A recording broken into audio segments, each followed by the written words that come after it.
सदाशिवसमारम्भां शङ्कराचार्यमध्यमाम् अस्मदाचार्यपर्यन्तां वन्दे गुरुपरम्पराम्। श्रुतिस्मृतिपुराणानाम् आलयं करुणालयं नमामि भगवत्पादं शङ्करं लोकशङ्करम्। शङ्कारूपेण मच्चित्तं पञ्जीकृतमभूद्यया किङ्करीयस्य सा माया शङ्कराचार्यमाश्रये। प्रह्लादवरदो देवो यो नृसिंहः परो हरिः नृसिंहोपासकं नित्यं तं नृसिंहगुरुं भजे। श्री सच्चिदानंद शिवाविनव्य नृसिंहभारत्यपितान्यतीन्द्रान् विद्यानिधीन् मन्त्रनिधीन् सदात्मनिष्ठान् भजे मानव शम्भुरूपान्। सदात्मध्याननिरतं विषयेभ्यः पराङ्मुखं नौमि शास्त्रेषु निष्णातं चन्द्रशेखर भारतीं विवेकिनं महाप्रज्ञं धैर्यौदार्यक्षमानिधिं सदाभिनवपूर्वं तं विद्यातीर्थगुरुं भजे। अज्ञानां जाह्नवीतीर्थं विद्यातीर्थं विवेकिनां सर्वेषां सुखदं तीर्थं भारतीतीर्थमाश्रये।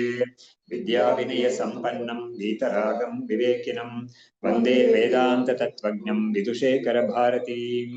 नमामि यामिनीनाथ लेखालङ्कृतकुन्तलां भवानीं भवसन्तापनिर्वापणसुधानदीम्। नमः श्री शङ्करानन्द गुरुपादाम्बुजन्मने सलिलासमहामोहग्राहग्रासैककर्मणे तत्पादाम्बुरुहद्वन्द्वसेवा निर्मलचेतसां सुखबोधाय तत्त्वस्य विवेकोऽयं विधीयते। ಸೊ ಬೃಹದಾರಣ್ಯಕ ಉಪನಿಷತ್ತು ಅಹಂ ಬ್ರಹ್ಮಾಸ್ಮಿ ಅಂತ ಒಂದು ಮಂತ್ರ ಇದೆಯಲ್ಲ, ಅದು ಬರೋ ಭಾಗ ಇದು.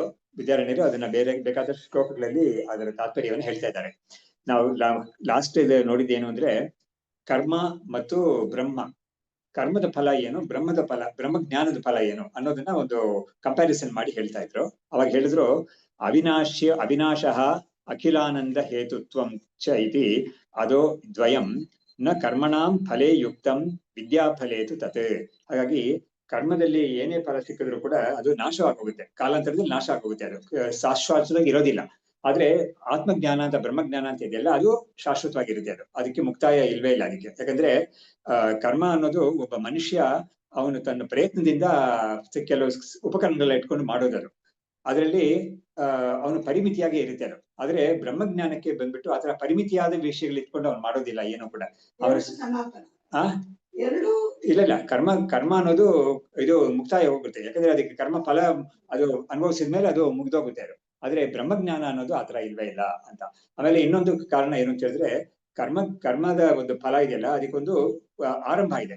ಆರಂಭ ಇರೋದು ಎಲ್ಲದಕ್ಕೂ ಮುಕ್ತಾಯ ಇದೆ. ಆದ್ರೆ ಬ್ರಹ್ಮಜ್ಞಾನದ ಫಲ ಮೋಕ್ಷ ಅಂತ ಇದೆಯಲ್ಲ, ಅದಕ್ಕೆ ಆರಂಭ ಇಲ್ವೇ ಇಲ್ಲ. ನಾವು ತಿಳ್ಕೊಳ್ತೀವಿ ಸಾಮಾನ್ಯವಾಗಿ, ಬ್ರಹ್ಮಜ್ಞಾನ ಪಡ್ಕೊಳಕ್ ಮುಂಚೆ ಇವನು ಅಜ್ಞಾನಿಯಾಗಿದ್ದಾನೆ, ಬ್ರಹ್ಮಜ್ಞಾನ ಪಡ್ಕೊಂಡ್ಮೇಲೆ ಇವನಿಗೆ ಮೋಕ್ಷ ಆಮೇಲೆ ಬರೋದು ಅಂತ. ಅದು ಕರೆಕ್ಟ್, ಮೋಕ್ಷ ಆಮೇಲೆ ಬರೋದು ಕರೆಕ್ಟ್. ಆದ್ರೆ ವಿಷಯ ಏನು ಅಂತ ಹೇಳಿದ್ರೆ, ಆ ಬ್ರಹ್ಮಜ್ಞಾನ ಪಡ್ಕೊಳ್ಳಕ್ಕೆ ಮುಂಚೆನೂ ಅವನು ಮುಕ್ತನಾಗೇ ಇದ್ದಾನೆ. ತಾನು ಮುಕ್ತ ಅಲ್ಲ ಅಂತ ತಿಳ್ಕೊಂಡಿದ್ದ, ತಾನು ಬದ್ಧ ಅಂತ ತಿಳ್ಕೊಂಡಿದ್ದ. ಆ ತಿಳುವಳಿಕೆ, ಆ ತಪ್ಪು ತಿಳುವಳಿಕೆ ಹೋಗುತ್ತೆ ಆತ್ಮಜ್ಞಾನದಿಂದ, ಬ್ರಹ್ಮಜ್ಞಾನದಿಂದ. ಅವಾಗ ಏನಾಯ್ತು, ಈ ಮುಕ್ತಿ ಫಲ ಅನ್ನೋದು ಒಂದು ಪ್ರಾರಂಭ ಆಗೋ ಫಲ ಅಲ್ಲ, ಅದು ನಿತ್ಯವಾಗಿ ಇರೋ ಫಲ, ನಿತ್ಯವಾಗಿ ಇರೋ ಫಲ. ಯಾವಾಗ್ಲೂ ಬ್ರಹ್ಮನೇ ಅವನು. ಹಾಗಾಗಿ ಇವಾಗ ಹುಟ್ಟೋದಲ್ಲ, ಯಾವತ್ತೂ ಕೂಡ ಎಷ್ಟೋ ಅದ್ ಸರಿ, ಹುಟ್ಟೋದನ್ನೇ ಇಲ್ವೇ ಇಲ್ಲ ಅವನಿಗೆ. ಆತರ ತಿಳ್ಕೊಳ್ತಾನ ಅವನು. ನಾನು ಹುಟ್ಟೋದು ಸಾಯೋದು ಅಂತ ನನಗೆ ಯಾವತ್ತೂ ಇದ್ದಿಲ್ಲ ಅಂತ ತಿಳ್ಕೊಳ್ತಾನ ಅವನು. ಹಾಗಾಗಿ ಅವನು ಯಾವತ್ತೂ ಮುಕ್ತ ಸ್ವರೂಪ. ಯಾಕಂದ್ರೆ ಅವನು ಬ್ರಹ್ಮ ಸ್ವರೂಪವೇ ನಿಜವಾಗ್ಲು. ಹಾಗಾಗಿ ಬ್ರಹ್ಮಕ್ಕೆ ಪ್ರಾರಂಭ ಮುಕ್ತಾಯ ಅಂತ ಇಲ್ವೇ ಇಲ್ವಲ್ಲ. ಹಾಗಾಗಿ ಈ ಬ್ರಹ್ಮಜ್ಞಾನದ ಫಲ ಅನ್ನೋದಕ್ಕೆ ಮೋಕ್ಷ ಅಂತ ಇದೆಯಲ್ಲ, ಅದಕ್ಕೆ ಒಂದು ಆರಂಭನೂ ಇಲ್ಲ, ಅದರಿಂದ ಅದು ಮುಕ್ತಾಯ ಆಗೋದಿಲ್ಲ. ಆದ್ರೆ ಕರ್ಮ ಅನ್ನೋದಿದೆಯಲ್ಲ, ಅದು ಆರಂಭ ಆಗುತ್ತೆ ಒಂದೊಂದು ಸಮಯ. ಯಾಕಂದ್ರೆ ಇವನು ಕರ್ಮ ಮಾಡಕ್ ಮುಂಚೆ ನೋಡಿ, ಅಗ್ನಿಹೋತ್ರ ಕರ್ಮ ಮಾಡ್ತಾನೆ ಇವನು. ಅಗ್ನಿಹೋತ್ರ ಕರ್ಮ ಮಾಡೋದ್ರಿಂದ ಅವನಿಗೆ ಮೋಕ್ಷ, ಇದು ಸ್ವರ್ಗ ಫಲ ಅಂತ ಸಿಗುತ್ತೆ ಅವನಿಗೆ. ಅವಾಗ ಏನಾಗಿತ್ತು, ಸ್ವರ್ಗ ಅನ್ನೋದಕ್ಕೆ ಒಂದ್ಸತಿ ಎಂಟರ್ ಆಗ್ತಾನೆ ಅವನು. ಆಮೇಲೆ ಏನಾಗುತ್ತೆ, ಅಲ್ಲಿ ಅವನು ಅದ್ರ ಭೋಗ ಎಲ್ಲ ಅನುಭವಿಸಿದ ಅವನ್ನ ಅಲ್ಲಿಂದ ಕಳಿಸ್ಬಿಡ್ತಾರೆ. ಅವಾಗ ಏನಾಯ್ತು, ಅದಕ್ಕೆ ಒಂದು ಪ್ರಾರಂಭ ಇದೆ ಮತ್ತು ಅದಕ್ಕೊಂದು ಮುಕ್ತಾಯ ಇದೆ. ಅದು ಲೋಕದಲ್ಲಿ ಕೂಡ ಎಲ್ಲಾ ಕರ್ಮಕ್ಕೂ ಅದೇ ತರಾನೆ. ಅದಕ್ಕೆ ಒಂದು ಮಂತ್ರ ಇದರಲ್ಲಿ ಚಾಂದೋಗ್ಯ ಉಪನಿಷತ್ತು ಮಂತ್ರ ಹೇಳುತ್ತೆ, ತದ್ ಯಥಾ ಇಹ ಕರ್ಮಫಲೋಚ್ಯತೆ ಏವಮೇವ ಅಮುತ್ರ ಪುಣ್ಯ ಫಲ ಚೀಯತೆ ಅಂತ. ಆದ್ರೆ ಅದು ಕೂಡ ಮುಕ್ತಾಯ ಆಗುತ್ತೆ ಅಂತ. ಹಾಗಾಗಿ ಹೇಗೆ ಇಲ್ಲಿ ಕರ್ಮಫಲ ಅನ್ನೋದು ನಮಗೆ ಲೋಕದಲ್ಲಿ ಏನೇ ಕರ್ಮಫಲ ಮಾಡಿದ್ರು ಕೂಡ ಅದು ಎಲ್ಲ ತಗೋದು ನಾವು. ಲೌಕಿಕ ಕರ್ಮೇ ಆಗ್ಲಿ ಪರವಾಗಿಲ್ಲ, ಒಮ್ಮೆ ನಾವು ಅಡಿಗೆ ಮಾಡ್ತೀವಿ, ಅಡಿಗೆ ಮಾಡಿ ನಾವು ಊಟ ಮಾಡಿದ್ಮೇಲೆ ನಮಗೆ ಅದಿಗೆ ಇದು ಮುಗ್ದೋಯ್ತದು. ಊಟ ಮಾಡಿದ್ಮೇಲೆ ಏನಾಗುತ್ತೆ, ತಿರ್ಗಾ ಇನ್ನೊಂದ್ಸತಿ ಹಸಿವಾಗುತ್ತೆ ನಮ್ಗೆ. ಹಾಗಾಗಿ ಅದಕ್ಕೆ ಮುಕ್ತಾಯ ಅಂತ ಇಲ್ವೇ ಇಲ್ಲ. ಇದು ಅದಕ್ಕೆ ಕಂಟಿನ್ಯೂಯೇಷನ್ ಆಗುತ್ತೆ ಅಂತ ಇಲ್ವೇ ಇಲ್ಲ. ಅದೇ ತರನೇ ಒಂದ್ ಕಡೆ ಕೆಲ್ಸಕ್ಕೆ ಸೇರ್ತಾನೆ, ಎಷ್ಟೋ ಕಾಲ ಅಲ್ಲಿ ಕೆಲಸ ಮಾಡ್ತಾನೆ, ಮಾಡಿದ್ಮೇಲೆ ರಿಟೈರ್ ಆಗೋಗ್ತಾನೆ. ಹಾಗಾಗಿ ಅವನು ಪದವಿ ಅಥವಾ ಏನೇ ಪಡ್ಕೊಂಡ್ರು ಕೂಡ ಎಲ್ಲವೂ ಕೂಡ ಮುಕ್ತಾಯ ಆಗೋಗುತ್ತೆ. ಮೋಕ್ಷ ಫಲ ಅನ್ನೋದು, ಮೋಕ್ಷ ಅನ್ನೋದು ಅದಕ್ಕೆ ಪ್ರಾರಂಭನೇ ಇಲ್ಲ ಅನ್ನೋ ಕಾರಣದಿಂದ ಅದಕ್ಕೆ ಮುಕ್ತಾಯನೂ ಇಲ್ವೇ ಇಲ್ಲ. ಯಾಕಂದ್ರೆ ನಿತ್ಯ ಮುಕ್ತ ಸ್ವರೂಪ ಇವನು, ನನ್ನ ಬ್ರಹ್ಮ ಸ್ವರೂಪವೇ ನಾವು ಆಗಿದ್ದೀವಿ. ಆ ತಿಳಿದಿರ್ಲಿಲ್ಲ ಅಷ್ಟೇನೆ, ಆ ತಿಳುವಳಿಕೆಯನ್ನು ಕೊಡುತ್ತೆ ಬ್ರಹ್ಮ ಜ್ಞಾನ ಅನ್ನೋದಷ್ಟೇನೆ. ಹಾಗಾಗಿ ನಾನು ಯಾವತ್ತೂ ಮುಕ್ತನಾಗಿ ಇದ್ದಿದ್ದೀನಿ, ಹಾಗಾಗಿ ನನಗೆ ಯಾವತ್ತೂ ಕೂಡ ಒಂದು ಬಂಧ ಅನ್ನೋದು ಇಲ್ವೇ ಇಲ್ಲ, ಮುಂಚೆ ಕೂಡ ಇದ್ದಿಲ್ಲ ಅಂತ ಇರೋದ್ರಿಂದ ಅವನಿಗೆ ಈ ಮೋಕ್ಷ ಅನ್ನೋದು ಮುಗ್ದೋಗುತ್ತೆ ಅನ್ನೋದು ಇಲ್ವೇ ಇಲ್ಲ ಅಂತ ಇದೇ ಇರೋದು. ಹಾಗಾಗಿ ಅವಿನಾಶ ಅಖಿಲಾನಂದ ಹೇತುತ್ವಂ, ಈ ಬ್ರಹ್ಮಜ್ಞಾನದ ಫಲ ಏನು ಅಂತ ಹೇಳಿದ್ರೆ ಅದು ನಾಶ ಆಗೋದೇ ಇಲ್ಲ. ಒಂದು ಇನ್ನೊಂದು, ಅದು ಅಖಿಲ ಆನಂದಕ್ಕೆ ಕಾರಣವಾಗುತ್ತೆ. ಅದು ಇದಕ್ಕೆ ಮುಂಚೆ ಅವನು ಆನಂದ ಸ್ವರೂಪವೇ ಆಗಿದ್ರು ಕೂಡ ಅದು ಗೊತ್ತಿರ್ಲಿಲ್ಲ. ಹಾಗಾಗಿ ತಾನು ಬದ್ಧನಾಗಿದ್ದೀನಿ, ದುಃಖಿಯಾಗಿದ್ದೀನಿ ಅಂತೆಲ್ಲ ತಿಳ್ಕೊಂಡಿದ್ದ. ಆದ್ರೆ ಈ ಬ್ರಹ್ಮಜ್ಞಾನ ಅಂತ ಏನ್ ಮಾಡುತ್ತೆ ಅವನಿಗೆ, ನಾನು ನಿತ್ಯವಾಗೂ ಆನಂದ ಸ್ವರೂಪವೇ ನಾನು ಅನ್ನೋದನ್ನ ತಂದುಕೊಡುತ್ತೆ ಅಂತ ಒಂದು ತಿಳುವಳಿಕೆಯನ್ನು ಕೊಡುತ್ತೆ ಅವನಿಗೆ. ಇದು ಈ ಮುಕ್ತ ಆನಂದ, ಇದು ಬ್ರಹ್ಮಜ್ಞಾನದ ಫಲ. ಇದು ಕರ್ಮಕ್ಕೆ ಈ ಫಲ ಎರಡು ಕೂಡ ಇಲ್ವೇ ಇಲ್ಲ ಅಂತ ಹೇಳ್ಬಿಟ್ಟು ಮುಂದಕ್ಕೆ ಹೇಳ್ತಾ ಇದ್ದಾರೆ. ಮನುಷ್ಯನಿಗೆ ಶರೀರ ಅವಶ್ಯವಾಗಿ. Correct correct correct. ಹಾಗಾಗಿ ಇದು ಮನುಷ್ಯನಿಗೆ ಈ ಶರೀರ ಇರೋ ತನಕ ಅವನಿಗೆ ಅದ್ರ ವಶದಲ್ಲೇ ಇರ್ತಾನೆ ಅವನು. ಕರೆಕ್ಟ್, ಇರ್ತಾನೆ ಇರ್ತಾನೆ ಇರುತ್ತೆ ಅವನಿಗೆ. ಕರೆಕ್ಟ್, ಶರೀರ ಇರೋ ತನಕ ಕರೆಕ್ಟ್. ಅಂದ್ರೆ ಮೋಕ್ಷದಲ್ಲಿ ಕರ್ಮ ಅವಶ್ಯಕತೆ ಇರೋದಿಲ್ಲ, ಯಾಕಂದ್ರೆ ಮೋಕ್ಷ ಅನ್ನೋದ್ರಲ್ಲಿ ಶರೀರನೇ ಇರೋದಿಲ್ವಲ್ಲ. ಹಾಗಾಗಿ ಹಾಗಾಗಿ ಶರೀರನೇ ಇರೋದಿಲ್ಲ ಮೋಕ್ಷ. ಅದಕ್ಕೇನೆ ಮೋಕ್ಷಕ್ಕೆ ಅಶರೀರ ಅಂತಾನೆ ಹೆಸರು ಕೊಟ್ಟಿದ್ದಾರೆ. ಅದನ್ನು ನಮ್ಮ ವಾಸ್ತವಾದ ಸ್ವರೂಪವೇ ಅಶರೀರ ಸ್ವರೂಪ ನಮ್ದು. ಶರೀರ ಇಲ್ಲದೇ ಇರೋ ಸ್ವರೂಪವೇ ನಮ್ದು ವಾಸ್ತವ ಸ್ವರೂಪ. ಹಾಗಾಗಿ ಈ ಕರ್ಮ, ಶರೀರ ಇದ್ದಾಗ ಶರೀರವನ್ನು ಮೇಂಟೈನ್ ಮಾಡಕ್ಕೆ ಕರ್ಮ ಎಲ್ಲ ಬೇಕಾಗುತ್ತೆ. ಅದಕ್ಕೆ ಮಾಡೋದೆಲ್ಲವೂ ಕೂಡ ಏನೋ ಒಂದು ಗೇಣು ಹೊಟ್ಟೆಗಾಗಿ ಅಂತೆಲ್ಲ ಹೇಳ್ತಾರಲ್ಲ, ಬಟ್ಟೆಗಾಗಿ ಅಂತೆಲ್ಲ ಹೇಳ್ತಾರಲ್ಲ, ಆತರ ಅದಕ್ಕೂ ಅಷ್ಟೇನೆ ಶರೀರ ಇದ್ದಾಗ ಮಾಡ್ತಾನೆ ಅದೆಲ್ಲ. ಆದ್ರೆ ಶರೀರವೇ ಇಲ್ದೇ ಇರೋ ಸ್ಥಿತಿ ತಾನೆ ಮೋಕ್ಷ ಸ್ಥಿತಿ ಅಂತ ಅನ್ನೋದು, ಈ ಒಂದು ವಾಸ್ತವ ಸ್ಥಿತಿ. ಹಾಗಾಗಿ ಬದುಕಿರೋ ತನಕ ಅದೆಲ್ಲ ಮಾಡ್ತಾ ಇರ್ತೀವಿ. ಕರೆಕ್ಟ್, ಶರೀರ ಅನ್ನೋದೇ ನಮ್ಗೆ ಮಾಧ್ಯಮ ಪಡ್ಕೊಳಕ್ಕೆ. ಆದ್ರೆ ಆ ಮೋಕ್ಷದ ಬ್ರಹ್ಮ ಜ್ಞಾನ ಅನ್ನೋದು ಶರೀರದಿಂದನೇ ಪಡ್ಕೊಳ್ತೀವಿ ಖಂಡಿತ. ಆದ್ರೆ ಅದು ಜ್ಞಾನ ಎಂತದ್ದು ಯಾವ ತರ ಒಂದು ಜ್ಞಾನ ಅದು ಬರುತ್ತೆ ಅಂತ ಹೇಳಿದ್ರೆ, ನೀನು ಯಾವತ್ತೂ ಶರೀರ ಅಲ್ಲ ಅಂತ ಒಂದು ಜ್ಞಾನವನ್ನ ಅದು ಕೊಡುತ್ತೆ. ಅದೇ ಇದರಲ್ಲಿ ಇರೋ ವೈಶಿಷ್ಟ್ಯ. ಹಾಗಾಗಿ ಶರೀರದಿಂದಲೇ ಪಡ್ಕೊಳ್ಳೋದು ಖಂಡಿತ. ಶರೀರ ಇದ್ರೇನೆ ಒಬ್ಬ ಸಾಧನೆ ಮಾಡೋಕ್ಕಾಗುತ್ತೆ, ಅದೆಲ್ಲ ಮಾಡ್ತಾನೆ. ಶ್ರವಣ ಮನನ ನಿಧಿಧ್ಯಾಸನ ಗುರು ಸೇವೆ ಇದೆಲ್ಲ ಮಾಡೋದೆಲ್ಲ ಶರೀರ ಇಟ್ಕೊಂಡೇ ಮಾಡ್ತಾನೆ. ಆದ್ರೆ ಅದರ ಫಲ, ಆ ಜ್ಞಾನ ಎಂತದ ಅಂತ ಹೇಳಿದ್ರೆ, ನಾನು ಶರೀರವೇ ಅಲ್ಲ ಅಂತ ತಿಳ್ಕೊಳ್ಳಕ್ಕೆ ಈ ಜ್ಞಾನ, ಈ ಒಂದು ಸಾಧನೆ ಮಾಡೋದು. ನಾನು ಯಾವತ್ತೂ ಶರೀರವಾಗಿ ಇದ್ದಿಲ್ಲ ಅಂತ ಒಂದು ಜ್ಞಾನವನ್ನು ಪಡ್ಕೊಳ್ಳಕ್ಕಾಗಿ ಶರೀರವನ್ನು ಇಟ್ಕೊಂಡೆ ಇದನ್ನ ಮಾಡೋದು ಅಂತ. Correct correct correct correct correct. ಶರೀರದಿಂದಲೇ ಸಾಧನೆ ಮಾಡಿ ಕಣ್ಣಿಗೆ ಆ ಶರೀರ ಇಲ್ಲ ಅಂತ ತಿಳ್ಕೊಳ್ಳೋದು ಅಂತ ಇದೆ. ಕರೆಕ್ಟ್. ಸೊ ಇವಾಗ ಮುಂದಿನ ಶ್ಲೋಕದಲ್ಲಿ ಹೇಳ್ತಾ ಇದ್ದಾರೆ, ಸಿದ್ಧಸ್ಯ ವ್ಯಂಜಿಕಾ ವಿದ್ಯಾ ವ್ಯಕ್ತಾತ್ಮ ಫಲಮುಚ್ಯತೆ ನಹಿ ಆತ್ಮನೋ ವಿನಾಶೋ ಅಸ್ತಿ ನಿತ್ಯಂ ವಿದ್ಯಾಫಲಂ ತತಃ. ಇವಾಗ ಆ ಬ್ರಹ್ಮಜ್ಞಾನದ ಫಲ ಅಂತ ಹೇಳಿದ್ರಲ್ಲ, ಬ್ರಹ್ಮಸ್ವರೂಪದ ನೇಚರ್, ಅದನ್ನ ಇವಾಗ ತುಂಬಾ ಚೆನ್ನಾಗಿ ಈ ಶ್ಲೋಕದಲ್ಲಿ ಹೇಳ್ತಾ ಇದ್ದಾರೆ ನೋಡಿ. ಸಿದ್ಧಸ್ಯ ವ್ಯಂಜಿಕಾ ವಿದ್ಯಾ ಅಂದ್ರೆ ನಾವು ಯಾವಾಗ್ಲೂ ಸಿದ್ಧ, ಅದೇ ನಾನು ಇವಾಗ ಹೇಳಿದ್ನಲ್ಲ, ನಾವು ಯಾವತ್ತೂ ಬ್ರಹ್ಮಸ್ವರೂಪವಾಗಿ ಇದೀವಿ, ಅದೇ ಸಿದ್ಧ. ಅದನ್ನ ವ್ಯಂಜಿಕ, ಅದನ್ನ ತೋರಿಸ್ಕೊಡುತ್ತೆ ವಿದ್ಯಾ. ಈ ಆತ್ಮಜ್ಞಾನ ಅನ್ನೋದು ಅದನ್ನ ನಮಗೆ ವ್ಯಕ್ತಪಡಿಸುತ್ತೆ ಅಷ್ಟೇನೆ.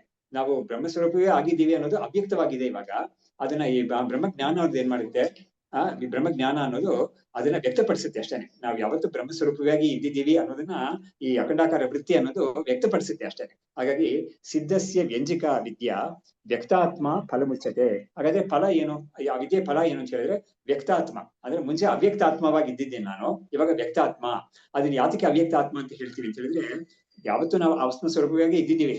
ಅದು ಎಂತ ಆತ್ಮಸ್ವರೂಪ ಅಂತ ಹೇಳಿದ್ರೆ ಅಖಂಡ ಆತ್ಮಸ್ವರೂಪ.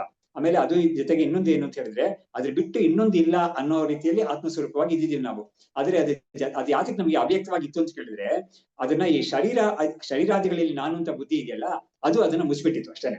ಹಾಗಾಗಿ ಬನ್ನಿ ಸರಿ, ನಮ್ಮನ್ನ ಆತ್ಮಸ್ವರೂಪ ಬ್ರಹ್ಮಸ್ವರೂಪ ಅಂತ ತಿಳುವಳಿಕೆ ಅದನ್ನ ತಿಳುವಳಿಕೆ ಕೊಡದೆ ಏನ್ ಮಾಡಿದೆ, ನಾನು ಶರೀರ ಪಂಚಕೋಶಗಳಲ್ಲಿ ನಾನು ಅಂತ ಬುದ್ಧಿ ಏನ್ ಮಾಡಿದೆ, ಅದನ್ನ ಮುಚ್ಚಾಕಿದೆ. ಯಾವ್ದನ್ನ, ಆ ಶುದ್ಧ ಆತ್ಮಸ್ವರೂಪವನ್ನು ಮುಚ್ಚಾಕಿದೆ. ಅದರಿಂದಲೇ ನಾವು ಅವ್ಯಕ್ತ ಆತ್ಮವಾಗಿ ಇದ್ದೀವಿ ಇವಾಗ. ಅವಾಗ ಏನಾಗುತ್ತೆ, ಈ ಬ್ರಹ್ಮಜ್ಞಾನದಿಂದ ನಾವು ವ್ಯಕ್ತ ಆತ್ಮ ಆಗ್ತೀವಿ ಅಷ್ಟೇ, ಬೇರೇನಿಲ್ಲ. ಅವ್ಯಕ್ತವಾಗಿದ್ದು ನಾವು ವ್ಯಕ್ತವಾಗ್ತೀವಿ ಅಂತ ಅಷ್ಟೇ. ಹಾಗಾಗಿ ನಾವು ನಮ್ಮನ್ನೇ ಒಂದು ಏನ್ ಹೇಳೋದು, ಒಂದು ಹೊದಿಕೆ ಅಂತ ಹಾಕೊಂಡು ನಾವು ಮುಚ್ಕೊಂಡ್ಬಿಟ್ಟಿದೀವಿ ಅದನ್ನ ಈ ಬ್ರಹ್ಮಜ್ಞಾನ ಏನ್ ಮಾಡಿದೆ, ಆ ಹೊದಿಕೆಲ್ಲ ತೆಗೆದು ನಮ್ಮ ಸ್ವರೂಪ ಏನು ಅಂತ ತೋರಿಸುತ್ತೆ ಅಷ್ಟೇನೆ. ಹಾಗಾಗಿ ವ್ಯಕ್ತಾತ್ಮ ಫಲ ಮುಚ್ಚತೆ ನಹಿ ಆತ್ಮನೋ ವಿನಾಶೋ ಅಸ್ತಿ ನಿತ್ಯಂ ವಿದ್ಯಾಫಲಂ ತತಃ. ಆಮೇಲೆ ಈ ವ್ಯಕ್ತಾತ್ಮ ಅನ್ನೋ ಆತ್ಮಸ್ವರೂಪ ವ್ಯಕ್ತವಾಯ್ತು ನಮ್ಗೆ ಇವಾಗ. ಆ ಆತ್ಮನಿಗೆ ನಾಶ ಇಲ್ವೇ ಇಲ್ಲ. ಅದು ಒಂದು ಹೇತು. ಯಾಕಂದ್ರೆ ಕರ್ಮಕ್ಕೆ ನಾಶ ಇದೆ, ಆದ್ರೆ ಆತ್ಮನಿಗೆ ನಾಶ ಇಲ್ವೇ ಇಲ್ಲ. ಯಾಕಂದ್ರೆ ಆತ್ಮ ಸಿದ್ಧ ವಸ್ತು. ಕರ್ಮ ಅನ್ನೋದು ನಾವು ಉತ್ಪಾದನೆ ಮಾಡ್ಬೇಕಾದ ವಿಷಯ. ಅದು ಕರ್ಮ ಅನ್ನೋದು ಇವಾಗ ಮುಂಚೆ ಅಗ್ನಿಹೋತ್ರ ಕರ್ಮ ಇರ್ಲಿಲ್ಲ. ಆ ಕರ್ಮವನ್ನು ಮಾಡ್ತಾನೆ, ಮಾಡಿದ್ರಿಂದ ಅವನಿಗೆ ಸ್ವರ್ಗ ಫಲ ಅಂತ ಸಿಗುತ್ತೆ. ಅವನ ಕರ್ಮ ಮಾಡದೆ ಹೋದ್ರೆ ಅವನಿಗೆ ಆ ಫಲ ಸಿಗೋದೇ ಇಲ್ಲ. ಆದ್ರೆ ಇಲ್ಲಿ ಶ್ರವಣ ಮನನಾದಿಗಳು ಮಾಡ್ಬೇಕು ಖಂಡಿತ. ಆದ್ರೆ ಈ ಶ್ರವಣ ಮನನಗಳು ಮಾಡೋದು ಏನಕ್ಕೆ ಅಂತ ಹೇಳಿದ್ರೆ, ಏನೋ ಒಂದು ಹೊಸ ಫಲವನ್ನು ಉಂಟು ಮಾಡೋದಿಕ್ಕಲ್ಲ. ಅದು ಒಂದು ಮುಚ್ಚಿರೋ ಒಂದು ಸ್ಕ್ರೀನ್ ತೆಗೆದಾಕಕ್ಕೆ ಅಂತ. ಹಾಗಾಗಿ ಇಲ್ಲಿ ಬಂದ್ಬಿಟ್ಟು ನಾಶ ಇಲ್ಲ ಅಂತ. ಹಾಗಾಗಿ ಆ ಆತ್ಮ ಸ್ವರೂಪ ಯಾವುದನ್ನ ಇದು ತೆಗೆದು ತೋರಿಸುತ್ತೋ ನಮ್ಗೆ, ಆ ಆತ್ಮ ಸ್ವರೂಪಕ್ಕೆ ನಾಶ ಇಲ್ವೇ ಇಲ್ಲ ಅಂತ. ಇದಕ್ಕೆ ನಮಗೆ ಏನು ಆಧಾರ, ಏನು ಪ್ರಮಾಣ ಅಂತ ಕೇಳಿದ್ರೆ, ಭಗವದ್ಗೀತೆಯಲ್ಲಿ ತುಂಬಾ ಮುಖ್ಯವಾದ ಒಂದು ಶ್ಲೋಕ ಇದೆ 2.16 ನಲ್ಲಿ, ನಾಸತೋ ವಿದ್ಯತೆ ಭಾವೋ ನಾ ಭಾವೋ ವಿದ್ಯತೆ ಸತಃ. ಈ ಒಂದು ಭಗವದ್ಗೀತೆಯ ಮಾತಿದೆಯಲ್ಲ, ಅದು ಇಡೀ ವೇದಾಂತದಲ್ಲೂ ಪೂರ್ತಿ ಎಲ್ಲ ಕಡೆನೂ ಅದು ಅನುಸ್ಯೂತವಾಗಿದೆ. ಅದು ಅನುಸ್ಯೂತವಾಗಿರೋ ವಿಷಯ ಅದು. ಹಾಗಾಗಿ ಇವಾಗ ನೋಡಿ, ಕರ್ಮಯೋಗ ಅದೆಲ್ಲ ವೇದಾಂತದಲ್ಲಿ ಅನುಸ್ಯೂತವಾಗಿದೆ ಅಂತ ಹೇಳಕ್ಕಾಗಲ್ಲ. ಕರ್ಮಯೋಗ ಅನ್ನೋದು ಒಂದು ಸಾಧನ, ಆದ್ರೆ ಇದು ಸಿದ್ಧ ವಸ್ತುವನ್ನ ಹೇಳ್ತಾ ಇರೋ ಶ್ಲೋಕ ಅದು. ಆತ್ಮನಿಗೆ ಯಾವತ್ತೂ ನಾಶ ಇಲ್ವೇ ಇಲ್ಲ, ಅನಾತ್ಮನಿಗೆ ಯಾವತ್ತೂ ಇರುವಿಕೆನೇ ಇಲ್ಲ ಅಂತ ಹೇಳೋ ಶ್ಲೋಕ ಅದು. ನ ಅಸತಃ ವಿದ್ಯತೆ ಭಾವ. ಅಸತ್ ಅಂದ್ರೆ ಅನಾತ್ಮ, ಅದಕ್ಕೆ ಭಾವ ಅಂದ್ರೆ ಅದಕ್ಕೆ ಇರುವಿಕೆ ಅನ್ನೋದು ಇಲ್ವೇ ಇಲ್ಲ. ನ ಅಭಾವೋ ವಿದ್ಯತೆ ಸತಃ. ಸತ್ ಅನ್ನೋದಿದೆಯಲ್ಲ ಬ್ರಹ್ಮ, ಅದು ಆತ್ಮ, ಅದಕ್ಕೆ ಅಭಾವ ಅಂದ್ರೆ ಅದು ಇಲ್ದೆ ಹೋಗೋದೇ ಇಲ್ಲ ಯಾವತ್ತೂ ಕೂಡ ಅಂತ ಹೇಳೋ ಶ್ಲೋಕ ಅದು. ಅದರಿಂದ ಅದನ್ನ ಇವರು ಹೇಳ್ತಾ ಇದ್ದಾರೆ, ನಹಿ ಆತ್ಮನೋ ವಿನಾಶೋ ಅಸ್ತಿ. ಆತ್ಮನಿಗೆ ನಾಶ ಅನ್ನೋದು ಖಂಡಿತ ಇಲ್ವೇ ಇಲ್ಲ, ಯಾವತ್ತೂ ಕೂಡ ಅದಕ್ಕೆ ನಾಶ ಅನ್ನೋದು ಇಲ್ವೇ ಇಲ್ಲ ಆತ್ಮನಿಗೆ. ಅಂತ ಆತ್ಮವಾಗಿ ನಾವಿದ್ದೀವಿ ಇವಾಗ. ಅದನ್ನ ನಮ್ಗೆ ಅದು ಅವ್ಯಕ್ತವಾಗಿ ಬಿಟ್ಟಿದ್ವಿ. ಅದು ಸ್ವರೂಪ ನಮಗೆ ಅವ್ಯಕ್ತವಾಗಿದೆ. ಯಾತಕ್ಕೆ ಅಂತ ಹೇಳಿದ್ರೆ ಇದು ಮುಚ್ಚಿಬಿಟ್ಟಿದೆ. ಅದನ್ನ ಶಂಕರಾಚಾರ್ಯರು ಈ ತೈತ್ರಿಯ ಉಪನಿಷತ್ ಭಾಷೆಯಲ್ಲಿ ಅದನ್ನ ಹೇಳ್ತಾರೆ.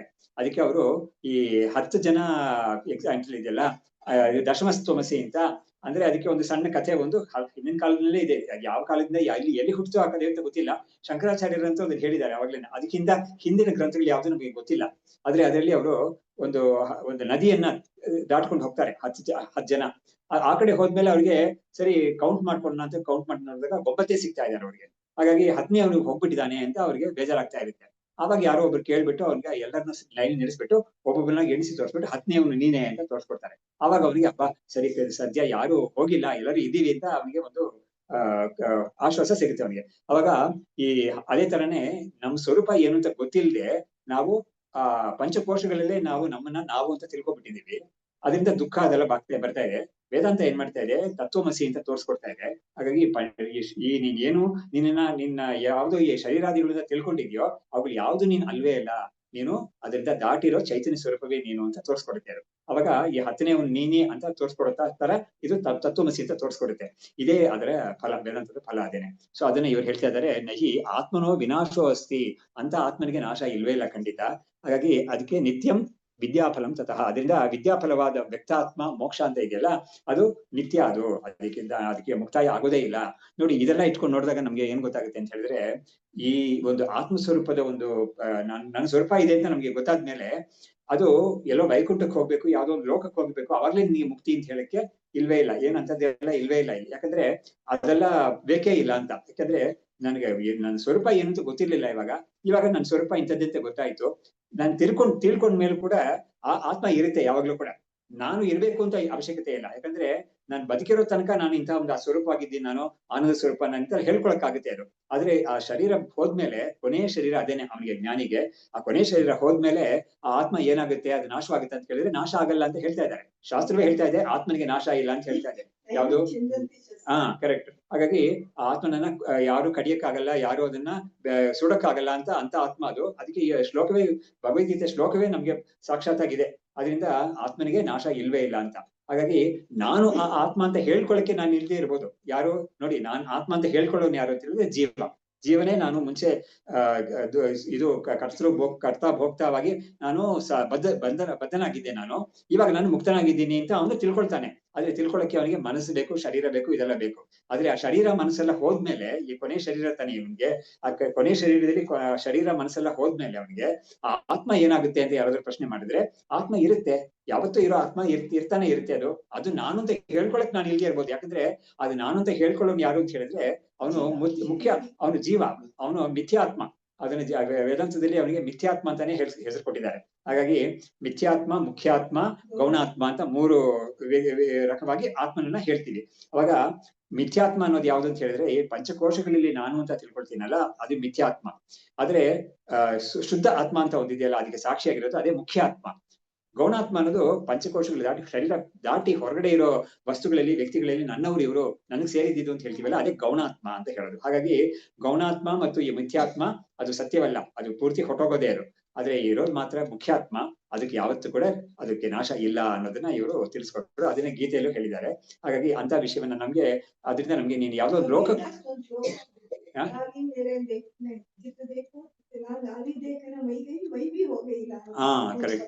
ಕರೆಕ್ಟ್.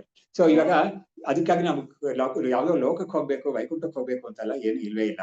ಇಲ್ಲೇ ನೋಡಿ, ಆಮೇಲೆ ಗೀತೆಯಲ್ಲೇ ಕೂಡ, ಈ ಭಗವದ್ಗೀತೆಯಲ್ಲೇನೆ 5ನೇ ಅಧ್ಯಾಯದಲ್ಲಿ ಇಹೈವ ತೈರ್ಜಿತ ಸರ್ಗ, ಇವಾಗ ವಿದ್ಯಾವಿನೇ ಸಂಪನ್ನೆ ಬ್ರಾಹ್ಮಣೆ ಗವಿಹಸ್ತಿನಿ ಶುನಿಚೈವ ಶುಪಾಕೇಚ ಪಂಡಿತ ಸಮದರ್ಶಿನಃ ಅಂತ ಅವ್ನು ಯಾರು, ಅವನ ಸ್ಥಿತಿ ಎಂತದ್ದು ಅಂತ ಹೇಳಿದ್ರೆ, ಎಲ್ಲರದ್ರಲ್ಲೂ ಕೂಡ ಇರೋದು ಒಂದೇ ಆತ್ಮ ಅಂತ ತಿಳಿದಿರೋನು ಅಂತ ಹೇಳಿದ್ದಾರೆ. ವಿದ್ಯಾವಿನಯ ಸಂಪನ್ನೆ ಅಂದ್ರೆ ತುಂಬಾ ಸಂಸ್ಕಾರ ಉಳ್ಳ ಒಂದು ಬ್ರಾಹ್ಮಣನಲ್ಲಿ, ಆಮೇಲೆ ಗವಿ ಹಸುವಿನಲ್ಲಿ, ಆನೆಯಲ್ಲಿ, ನಾಯಿಯಲ್ಲಿ, ಮತ್ತು ನಾಯಿಯ ಮಾಂಸ ತಿನ್ನೋರ ಚಂಡಾಳ ಅಂತ ಹೇಳ್ತಾರಲ್ಲ, ಅದು ಶುಪಾಕ ಅಂತ, ಅವರಲ್ಲಿ ಕೂಡ ಎಲ್ಲ ಸಂಸ್ಕಾರ ಇಲ್ಲದೆ ಇರೋ, ಅದಕ್ಕಾಗಿ ಅದ್ರ ಹೆಸರು ಹೇಳಿರೋದು. ಎಲ್ಲರಲ್ಲೂ ಕೂಡ ಇರೋದು ಒಂದೇ ಆತ್ಮನೇ, ಶರೀರಗಳು ಮಾತ್ರ ಬೇರೆ ಬೇರೆ, ಆದ್ರೆ ಆ ಶರೀರ ಸತ್ಯ ಅಲ್ಲ ಅಂತ ಅವನು ತಿಳಿದಿರ್ತಾನೆ ಅಂತ ಅಂತವನು ಅಂತ ಹೇಳ್ಬಿಟ್ಟು ಮುಂದಿನ ಶ್ಲೋಕದಲ್ಲೇ ಏನ್ ಹೇಳುತ್ತೆ ಗೀತೆ, ಇವನು ಇಹೈವ ತೈರ್ಜಿತ ಸರ್ಗ, ಇವಾಗ್ಲೇನೆ ಅವನಿಗೆ ಇಂಥ ಜ್ಞಾನ ಬಂದಿದ್ರಿಂದಾನೇ ಅವನು ಇಲ್ಲೇನೆ, ಅವನು ಬದುಕಿರುವಾಗ್ಲೇನೆ ಅವನು ಮತ್ತೆ ಹುಟ್ಟಲ್ಲ ಅಂತ ಒಂದು ಸ್ಥಿತಿಗೆ ಅವನು ಹೊಟ್ಟೋಗಿದ್ದಾನೆ. ಅಂದ್ರೆ ಏನಾಯ್ತು, ಮತ್ತೆ ಹುಟ್ಟುದು, ಪುನರಪಿ ಜನನಂ ಪುನರಪಿ ಮರಣಂ ಅಂತ ಇದೆಯಲ್ಲ, ಅದನ್ನ ಅವನು ದಾಟಿಬಿಟ್ಟಿದ್ದಾನೆ, ಇವಾಗ್ಲೇನೆ ಬದುಕಿರುವಾಗ್ಲೇನೆ ದಾಟಿಬಿಟ್ಟಿದ್ದಾನೆ ಅವನು ಅಂತ ಶ್ಲೋಕನೇ ಹೇಳುತ್ತೆ ಅದು.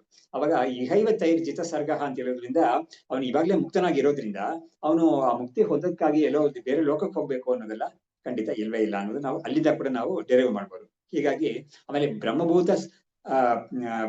ಬ್ರಹ್ಮಭೂತ ಅಂತಾನೆ ಶ್ಲೋಕದಲ್ಲೇ ಬರುತ್ತೆ ಗೀತೆಯಲ್ಲಿ, ಅವನ ಬ್ರಹ್ಮವೇ ಆಗಿರೋನು ಅಂತೆಲ್ಲ ಬರುತ್ತೆ. ಹಾಗಾಗಿ ನಮ್ಗೆ ಹಾಗಾಗಿ ಬ್ರಹ್ಮಭೂತ ಪ್ರಸನ್ನಾತ್ಮ ಅಂತ ಬರುತ್ತೆ ಶ್ಲೋಕ. ಹಾಗಾಗಿ ಅವನು ಇನ್ನೊಂದು ಲೋಕಕ್ಕೆ ಹೋಗ್ಬೇಕು ಅನ್ನೋದು ಪ್ರಮೇಯ ಇಲ್ವೇ ಇಲ್ಲ ಅನ್ನೋದಕ್ಕೆ ನಮ್ಗೆ ಇದೆಲ್ಲ ಪ್ರೂಫ್, ಇದಕ್ಕೆ ಗೀತೆಯಲ್ಲೇ ಪ್ರೂಫ್ ಅದಲ್ಲ. ಇವಾಗ ಮುಂದಿನ ಶ್ಲೋಕದಲ್ಲಿ ಇವಾಗ ಈ ಆನಂದ ಅಂತ ಇದ್ಮೇಲೆ ಇದೆಲ್ಲ ಆತ್ಮನ ಆನಂದ ಅಂತ, ಅದಕ್ಕೆ ಒಂದು ತಾರತಮ್ಯ ಇದೆ ಅನ್ನೋದನ್ನ ವೇದ ಹೇಳುತ್ತೆ. ಅದು ಅದೇ ಇವಾಗ ಕೂಡ ನಾವು ನೆನಪು ಮಾಡ್ಕೋಬೇಕು, ಈ ಆತ್ಮ ಆನಂದ ಸ್ವರೂಪ, ಆದ್ರೆ ಈ ಆತ್ಮ ಆನಂದ ಸ್ವರೂಪ ಅನ್ನೋದನ್ನ ತಿಳ್ಕೊಳ್ಳೋಕೆ ವ್ಯಕ್ತಿಗಳಿದ್ದಾರೆ. ಆ ತಿಳ್ಕೊಳ್ಳೋ ವ್ಯಕ್ತಿಯನ್ನ ಅದು ಆತ್ಮ ಸ್ವರೂಪವೇ ಅದು ಅಂತ ತಿಳಿದಿರಲ್ಲ ಎಲ್ಲರಿಗೂ ಕೂಡ, ಆದ್ರೆ ಈ ಒಂದು ಆನಂದವನ್ನ ಅನುಭವಿಸ್ತಾ ಇರ್ತಾರೆ ಲೋಕದಲ್ಲಿ. ಅದಕ್ಕೆ ಒಂದು ತಾರತಮ್ಯವನ್ನ ಕ್ರಮವನ್ನ ಹೇಳುತ್ತೆ ಅದು ಮೊದಲು ಯಾವ್ದು ಅಂತ ಹೇಳಿದ್ರೆ, ಸಾರ್ವಭೌಮಾದಿಗಾಹ ಪ್ರೋಕ್ತಾಹ ಉತ್ತರೋತ್ತರ ವೃದ್ಧಿತಃ ಹಿರಣ್ಯಗರ್ಭ ಪರ್ಯಂತಾಹ ಆನಂದಾಹ ಆತ್ಮಬಿಂದವಃ ಅಂತ. ಇವಾಗ ಸಾರ್ವಭೌಮ ಅಂತ ಹೇಳಿದ್ರೆ ಲೋಕದಲ್ಲಿ ಇರೋ ಒಂದು ಮನುಷ್ಯ, ಅಂದ್ರೆ ನಮ್ಮ ತರ ಒಂದು ನರ, ಅವನು ಇಡೀ ಲೋಕಕ್ಕೆ ನಾವು ಚಕ್ರವರ್ತಿ ಅಂತ ಹೇಳ್ತೀವಲ್ಲ, ಅದಕ್ಕಿಂತ ದಾಟಿ ಸಾರ್ವಭೌಮ ಅಂತ ಹೇಳ್ಬೋದು. ಅವನು ಎಲ್ಲದಕ್ಕೂ ಕೂಡ ಅವನೇ ರಾಜನಾಗಿದ್ದಾನೆ. ಆಮೇಲೆ ಅವನು ಕೆಲವು ಕಂಡೀಷನ್ಸ್ ಹಾಕಿದೆ ಅದು ತೈತ್ರಿಯದಲ್ಲಿ, ಯುವ ಸ್ಯಾತ್ ಸಾಧು ಯುವ ಅಧ್ಯಾಯಕಃ ಆಶಿಷ್ಟೋ ದೃಢಿಷ್ಟೋ ಬಲಿಷ್ಠ ಅಂತ ಬರುತ್ತೆ ಅದು. ಅವ್ನು ಯಾರು ಏರಿಯಾಗಿರ್ತಾನೆ ಅಂತ ಹೇಳಿದ್ರೆ, ಅವನು ಯುವ ಆಗಿರ್ತಾನೆ, ಅವನು ವಯಸ್ಸಾಗಿರೋ ಅಂತ ಅಲ್ಲ. ಆಮೇಲೆ ಒಳ್ಳೆ ಆರೋಗ್ಯ ಇರೋನು, ಒಳ್ಳೆ ಬಲ ಇರೋನು, ಜೊತೆಗೆ ಒಳ್ಳೆ ಧರ್ಮಜ್ಞಾನ ಎಲ್ಲ ಚೆನ್ನಾಗಿರೋದು ಅಂತ ಒಬ್ಬ ರಾಜ. ಅವನಿಗೆ ಯಾವುದೇ ಬೇಕಾದ್ರೂ ಕೂಡ ಅವನಿಗೆ ಅದೆಲ್ಲ ಪಡ್ಕೊಳ್ಳಕ್ಕೆ ಅವನಿಗೆ ಏನು ತೊಂದರೆನೇ ಇಲ್ಲ, ಎಲ್ಲ ಅವನ ಕೈಯಲ್ಲೇ ಇದೆ. ಅವನು ಅಂತ ಒಬ್ಬನಿಗೆ ಯಾವ ಒಂದು ಆನಂದ ಇರುತ್ತೋ ಅದು ಮನುಷ್ಯರಲ್ಲಿ ಇರೋದ್ರಲ್ಲಿ ಉತ್ತಮವಾದ ಆನಂದ ಅಂತ ಉಪನಿಷತ್ ಹೇಳುತ್ತೆ. ಅದ್ರಲ್ಲಿ ಮನುಷ್ಯರಲ್ಲಿ, ಎಲ್ಲಾ ಮನುಷ್ಯರಲ್ಲೂ ಕೂಡ ಅಂತ ಒಬ್ಬನಿಗೆ ಅಂತ ಒಂದು ಆನಂದ ಅಂತ ಇರುತ್ತೆ. ಹಾಗಾಗಿ ಮನುಷ್ಯನಲ್ಲಿ ಆನಂದ ಹೈಯೆಸ್ಟ್ ಆನಂದ ಅಮಂಗ್ ಹ್ಯೂಮನ್ಸ್ ಅಂತ ಹೇಳಿದ್ರೆ ಅದು. ಇದಾದ್ಮೇಲೆ ಲೋಕದಲ್ಲಿ ಇದಕ್ಕಿಂತ ಹೆಚ್ಚು ಮಿಗಿಲಾದ ಆನಂದ ಲೋಕದಲ್ಲಿ ಯಾವುದೂ ಇಲ್ವೇ ಇಲ್ಲ. ಹೊರಗಡೆ ನೋಡಿದಾಗ ಇದಕ್ಕೆ ಲೋಕಕ್ಕೆ ಮೇಲೆ ಯಾವ್ದೋ ಪಿತೃಲೋಕ ದೇವಲೋಕ ಅಂತೆಲ್ಲ ಹೋಗ್ತಾ ಇರ್ತಲ್ಲ, ಒಂದೊಂದ ಇದೆಯಲ್ಲ, ಅದರಲ್ಲಿ ತಾರತಮ್ಯ ಇದೆ. ಅಲ್ಲಿರೋರ್ಗೆ ಇದಕ್ಕಿಂತ 100 ಪಟ್ಟು ಆನಂದ ಇರುತ್ತೆ. ಹಾಗಾಗಿ ಒಂದೊಂದಕ್ಕೂ ಮಾತ್ರ ಹೈರಾರ್ಕಿ, ಇನ್ನೂ 100 ಪಟ್ಟು ಆನಂದ ಇರುತ್ತೆ ಅಂತ. ಎಲ್ಲಿವರೆಗೂ? ಹಿರಣ್ಯಗರ್ಭ ಅನ್ನೋದೇ ಸತ್ಯಲೋಕ ಅಂತ ಹೇಳ್ತೀವಲ್ಲ, 14 ಲೋಕ ಇದೆಯಲ್ಲ ಬ್ರಹ್ಮಾಂಡದಲ್ಲಿ, ಅದರಲ್ಲಿ ಸತ್ಯಲೋಕ ಅನ್ನೋದೇ ಕೊನೆಯ ಲೋಕ, ಅದೇ ಹೈಯೆಸ್ಟ್ ಲೋಕ. ಅದು ಅಂದ್ರೆ ಭೂಮಿಗೆ ಮೇಲೆ ಇರೋ ಲೋಕ, ಕೆಳಗಡೆ ಇರೋದು ಪಾತಾಳ ಅಂತದೆಲ್ಲ ಬರುತ್ತೆ ಅದು. ಅದ್ರ ಮೇಲೆ ಇರೋ ಲೋಕ ಸತ್ಯಲೋಕ, ಅದರಲ್ಲೇ ಎಲ್ಲದಕ್ಕಿಂತ ಹೆಚ್ಚು ಆನಂದ ಅದರಲ್ಲೇ ಇರೋದು. ಅದ್ರಲ್ಲಿ ಅದೆಲ್ಲೂ ಕೂಡ ಯಾರಿಗಿರುತ್ತೆ ಅಂತ ಕೇಳಿದ್ರೆ, ಆ ಹಿರಣ್ಯಗರ್ಭ ಅಂತ ಇರ್ತಾನಲ್ಲ, ಆ ಲೋಕಕ್ಕೆ ಅಧಿಪತಿ ಇರ್ತಾನಲ್ಲ, ಅವನಿಗೆ ಅಂತ ಆನಂದ ಇರುತ್ತೆ. ಆದ್ರೆ ಈ ಬ್ರಹ್ಮ ಆನಂದ ಅನ್ನೋದು ಅದಕ್ಕಿಂತ ಹೆಚ್ಚಾದ್ದು ಮಿಗಿಲಿದ್ದು ಅಂತ ಉಪನಿಷತ್ ಹೇಳುತ್ತೆ ಅದು. ಅದಕ್ಕೆ ಇವ್ರು ಹೇಳ್ತಾ ಇದ್ದಾರೆ, ಸಾರ್ವಭೌಮಾದಿಕಾಹ ಪ್ರೋಕ್ತಾಹ ಉತ್ತರೋತ್ತರ ವೃದ್ಧಿತಃ ಹಿರಣ್ಯಗರ್ಭ ಪರ್ಯಂತಾಹ ಆನಂದಾಹ ಆತ್ಮಬಿಂದವಃ.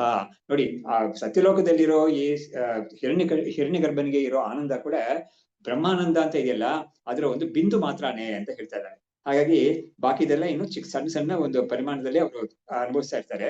ಆದ್ರೆ ಬ್ರಹ್ಮವೇ ನಾನು ಅಂತ ತಿಳಿದಿರ್ತಾನಲ್ಲ, ಅವನಿಗೆ ಆ ಆನಂದ ಸಾಗರದಲ್ಲೇ ಅವನು ಇರ್ತಾನೆ ಅಂತ ನಾವು ಹೇಳ್ಬೋದು. ಹಾಗಾಗಿ ಸಾರ್ವಭೌಮಾದಿಗಾಹ ಪ್ರೋಕ್ತಾಹ ಉತ್ತರೋತ್ತರ ವೃದ್ಧಿತಃ ಹಿರಣ್ಯಗರ್ಭ ಪರ್ಯಂತಾಹ ಆನಂದಾಹ ಆತ್ಮಬಿಂದವಃ ಬ್ರಹ್ಮಾನಂದಸ್ಯ ಭೂತಾನಿ ಮಾತ್ರಾಂ ಯಾಂತಿ ಇತಿ ಉದೀರಣಾತ್ ತತ್ತತ್ ಕರ್ಮಾನುಸಾರೇಣ ಬ್ರಹ್ಮಾನಂದ ಸ್ಫುರೇತ್ ನೃಣಾಂ. ಇವಾಗ ಇನ್ನೊಂದು ಬೃಹದಾರಣ್ಯಕದಲ್ಲಿ ಒಂದು ಮಂತ್ರ ಇದೆ, ಏತಸ್ಯೈವ ಹಿ ಆನಂದಸ್ಯ ಮಾತ್ರಾಂ ಉಪಜೀವಂತಿ ಅನ್ಯಾನಿ ಮಾತ್ರಾಂ ಉಪಜೀವಂತಿ ಅಂತ ಇದೆ. ಏನಂತ ಹೇಳಿದ್ರೆ, ಆ ಬ್ರಹ್ಮಾನಂದ ಅಂತ ಒಂದಿದೆಯಲ್ಲ, ಆನಂದ ಸಾಗರ ಅಂತ, ಅದರ ಒಂದು ಸಣ್ಣ ಸಣ್ಣ ಒಂದು ತುಣುಕು, ಅದನ್ನೇನೆ ಬಿಂದು, ಅದನ್ನೇನೆ ಲೋಕದಲ್ಲಿ ಎಲ್ಲರೂ ಜನರು ಕೂಡ ಅದನ್ನ ಅನುಭವಿಸ್ತಾ ಇರ್ತಾರೆ ಅವ್ರವ್ರ ಯೋಗ್ಯತೆಗೆ ತಕ್ಕನಾಗಿ, ಮತ್ತು ಅವ್ರವರಿಗೆ ಸಾಮರ್ಥ್ಯ ಎಷ್ಟೆಷ್ಟಿದೆಯೋ ಅದರಲ್ಲಿ. ನೋಡಿ, ಇವಾಗ ನಾವು ಸುಮ್ಮನೆ ಒಂದು ಕಲ್ಪನೆ ಮಾಡ್ಬೋದು ಅಂತ ಹೇಳಿದ್ರೆ, ಒಂದು ಇರುವೆಗೆ ಒಂದು ಸಕ್ಕರೆ ಕಾಳು ಸಿಕ್ಕಿದ್ರೆ ಅದಕ್ಕೆ ಎಷ್ಟೋ ಆನಂದ ಆಗುತ್ತೆ ಅದಕ್ಕೆ, ಅಲ್ವಾ? ಸಕ್ಕರೆ ಕಾಳು ಅದೊಂದೇ, ಅದಕ್ಕಿಂತ ತುಂಬಾ ದೊಡ್ಡ ವಿಷಯವನ್ನೇನು ಅದಕ್ಕೆ ಹೊತ್ಕೊಂಡು ಹೋಗಕ್ಕಾಗಲ್ಲ, ಅದೇನು ಮಾಡಕ್ಕಾಗಲ್ಲ. ಆದ್ರೆ ಅದಕ್ಕೊಂದು ಸಕ್ಕರೆ ಕಾಳು ಸಿಕ್ಬಿಟ್ರೆ ಅಷ್ಟು ಆನಂದ ಆಗುತ್ತೆ.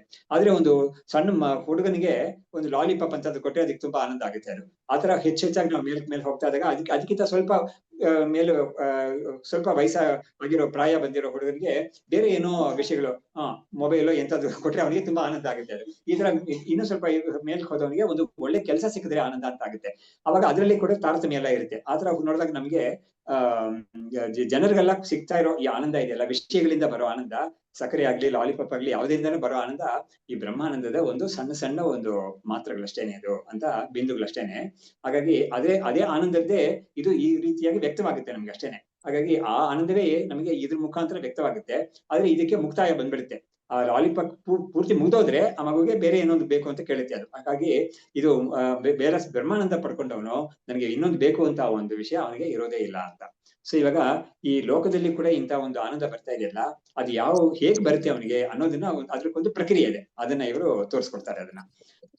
ಇವಾಗ ಬ್ರಹ್ಮಾನಂದಸ್ಯ ಭೂತಾನಿ ಮಾತ್ರಾಂ ಯಾಂತಿ ಇತಿ ಉದೀರಣಾತ್ ತತ್ತತ್ ಕರ್ಮಾನುಸಾರೇಣ ಬ್ರಹ್ಮಾನಂದ ಸ್ಫುರೇತ್ ನೃಣಾಂ. ಹೀಗಾಗಿ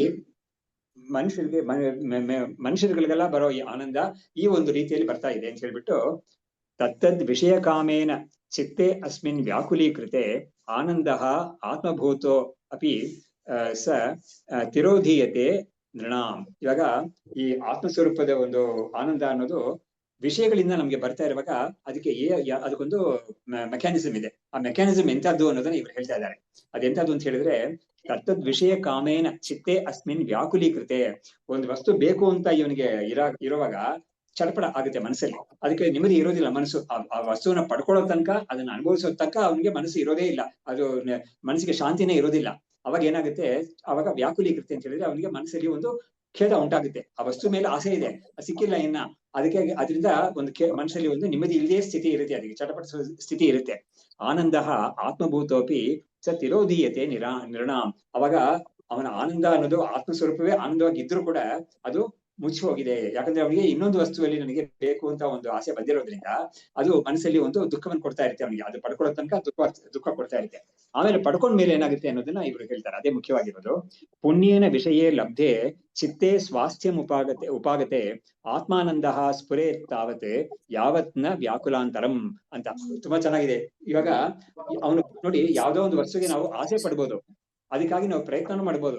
ಆದ್ರೆ ನಮಗೆ ಅದನ್ನ ಪಡ್ಕೊಳ್ಳಕ್ಕೆ, ನಮ್ ಕೈಗೆ ಅದು ವಸ್ತು ಬರೋ ತನಕ, ಆದ್ಮೇಲೆ ಆ ವಸ್ತು ನಾನು ಅನುಭವಿಸಕ್ಕೂ ಕೂಡ ನಮ್ಗೆ ಪುಣ್ಯ ಇರ್ಬೇಕು.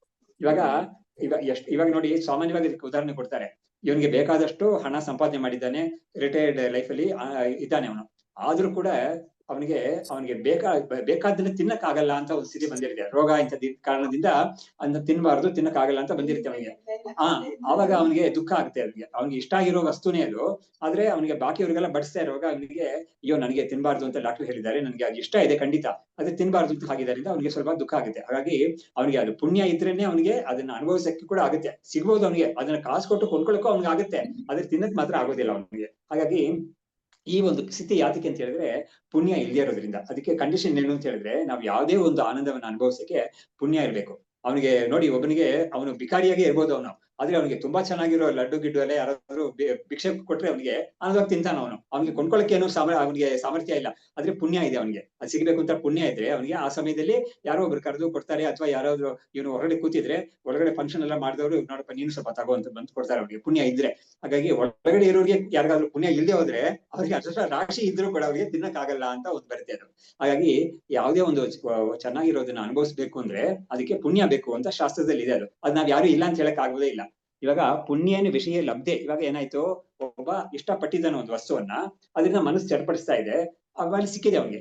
ಸಿಕ್ಕಿದಾಗ ಅವನಿಗೆ ಪುಣ್ಯ ಇದ್ದು ಅವನಿಗೆ ಸಿಕ್ಕಿ ಅವ್ನ ಆನಂದ ಅವನಿಗೆ ಅನುಭವಿಸಕ್ಕಾದ್ರೆ ಅದನ್ನ, ಅವಾಗ ಏನಾಯ್ತು ಅಂತ ಹೇಳಿದ್ರೆ ಅವನಿಗೆ ಮನಸ್ಸಲ್ಲಿ ಒಂದು ಚಡ್ಪಡಿಸ್ತಾ ಇತ್ತಲ್ಲ ಮುಂಚೆ ಸಿಗ್ಲಿಲ್ಲ ಅಂತ, ಆ ಚಡ್ಪಡಿಸಿ ಸ್ಥಿತಿ ಇವಾಗ ನಿಂತು ಹೋಗುತ್ತೆ. ಅದು ಇವಾಗ ಅವನಿಗೆ ನೆಮ್ಮದಿ ಒಂದು ಬರುತ್ತೆ, ಶಾಂತಿ ಬರುತ್ತೆ, ಅದು ಒಂದು ಆನಂದ ಬರುತ್ತೆ.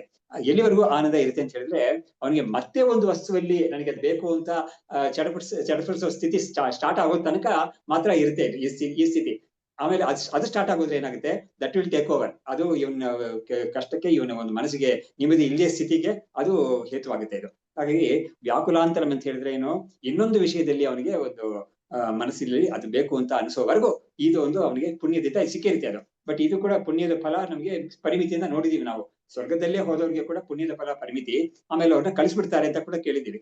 ಆದ್ರೆ ಇಲ್ಲೂ ಕೂಡ ಏನಾಗುತ್ತೆ, ಇದು ಮುಗಿದೋದ್ಮೇಲೆ ಅವನಿಗೆ ಇನ್ನೊಂದು ಬೇಕು ಅಂತ ಕೇಳಿದ್ರೆ ಕೂಡ ಕೊಡೋಕೆ ಇಲ್ಲದೆ ಹೋದ್ರೆ ಸ್ವಲ್ಪ ಮನಸ್ಸು ಕಷ್ಟ ಆಗುತ್ತೆ. ಅಥವಾ 4 ಕೊಟ್ಟರು ಕೂಡ ಇವನಿಗೆ 3 ತಿಂದ್ಬಿಟ್ಟು ಸಾಕು, ಇನ್ನೊಂದು ಬೇಡಿ ಅಂತ ಇವನೇ ಬಿಟ್ಬಿಟ್ಟು ಹೋಗ್ತಾನೆ ಅವನು. ಆದ್ರೆ ಅದು ಎಲ್ಲಿವರೆಗೂ ಇರುತ್ತೆ ಅಂತ ಹೇಳಿದ್ರೆ ಇನ್ನೊಂದು ವಸ್ತು, ಬೇರೆ ಒಂದು ವಸ್ತು ಮೇಲೆ ಅವನಿಗೆ ಒಂದು ಆಸೆ ಬರೋ ತನಕ ಈ ಒಂದು ಸ್ಥಿತಿ ಇರುತ್ತೆ ಅವನಿಗೆ. ಅವಾಗ ಏನಾಯ್ತು, ಬೇರೆ ಒಂದು ವಸ್ತು ಬೇಕು ಅಂತ ಅನ್ಸಿದ್ರೆ ಅವನಿಗೆ ಮತ್ತೆ ಅವನಿಗೆ ಬ್ಯಾಕ್ ಟು ಸ್ಕ್ವೇರ್ ಒನ್ ಅಂತ ಆಗ್ತಾನೆ ಅವನು. ಇದನ್ನೇ ಇಲ್ಲಿ ಹೇಳ್ತಾ ಇದ್ರು, ಪುಣ್ಯೇನ ವಿಷಯ ಲಬ್ಧೆ. ಆಸೆಯೇ ದುಃಖಕ್ಕೆ ಮೂಲ. ಕರೆಕ್ಟ್, ಮೂಲ ಕಾರಣ ಅಂತ ಆಗಿದೆ ಅದು. ಸೊ ಪುಣ್ಯೇನ ವಿಷಯ ಲಬ್ಧೆ ಚಿತ್ತೇ ಸ್ವಾಸ್ಥ್ಯ ಮುಪಾಗತೆ ಆತ್ಮಾನಂದ ಸ್ಫುರೇ ತಾವತ್ ಯಾವತ್ ನ ವ್ಯಾಕುಲಾಂತರಂ.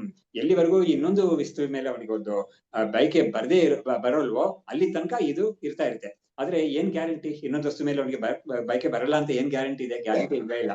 ಅದಕ್ಕೇನೆ ಈ ಆತ್ಮಜ್ಞಾನವನ್ನು ಪಡ್ಕೊಂಡಿರೋ ಒಂದು ವಿಷಯಕ್ಕೆ ಭಗವದ್ಗೀತೆ ಯಾವಾನರ್ಥ ಉದಪಾನೆ ಸರ್ವತಃ ಸಂಪ್ಲುತೋದಕ್ಕೆ ಸ್ಥಾವಾನ್ ಸರ್ವೇಶು ವೇದೇಶು ಬ್ರಾಹ್ಮಣಸ್ಯ ವಿಜಾನತಃ ಅಂತ ಅಲ್ಲಿ ಒಂದು ಉದಾಹರಣೆ ಕೊಟ್ಟು ಹೇಳುತ್ತೆ. ಅದು ಬೇಕಾದಷ್ಟು ನೀರು ಅವನಿಗೆ, ಅವನೇ ಅದಕ್ಕೆ ಒಡೆಯನಾಗಿದ್ದಾನೆ. ಒಂದು ಕೆರೆಗೋ, ಒಂದು ದೊಡ್ಡ ಬಾವಿಗೋ ಅಥವಾ ಒಂದು ಕೊಳಕ್ಕೋ ಏನೋ ಅವನೇ ಒಡೆಯನಾಗಿದ್ದಾನೆ ಅಂತ. ಅವನಿಗೆ ನೀರಿಗಾಗಿ ಬೇರೆ ಕಡೆ ಹೋಗ್ಬಿಟ್ಟು ಅವನಿಗೆ ಯಾರು ಕೇಳ್ಬೇಕಾದ ಅವಶ್ಯಕತೆನೇ ಇಲ್ಲ. ಅವನಿಗೆ ಬೇಕಾದ್ರೆ ಅವನೇ ಬೇಕಾದಷ್ಟು ಜನಕ್ಕೆ ದಾನ ಮಾಡಕ್ ಆಗುತ್ತೆ ಅವನಿಗೆ.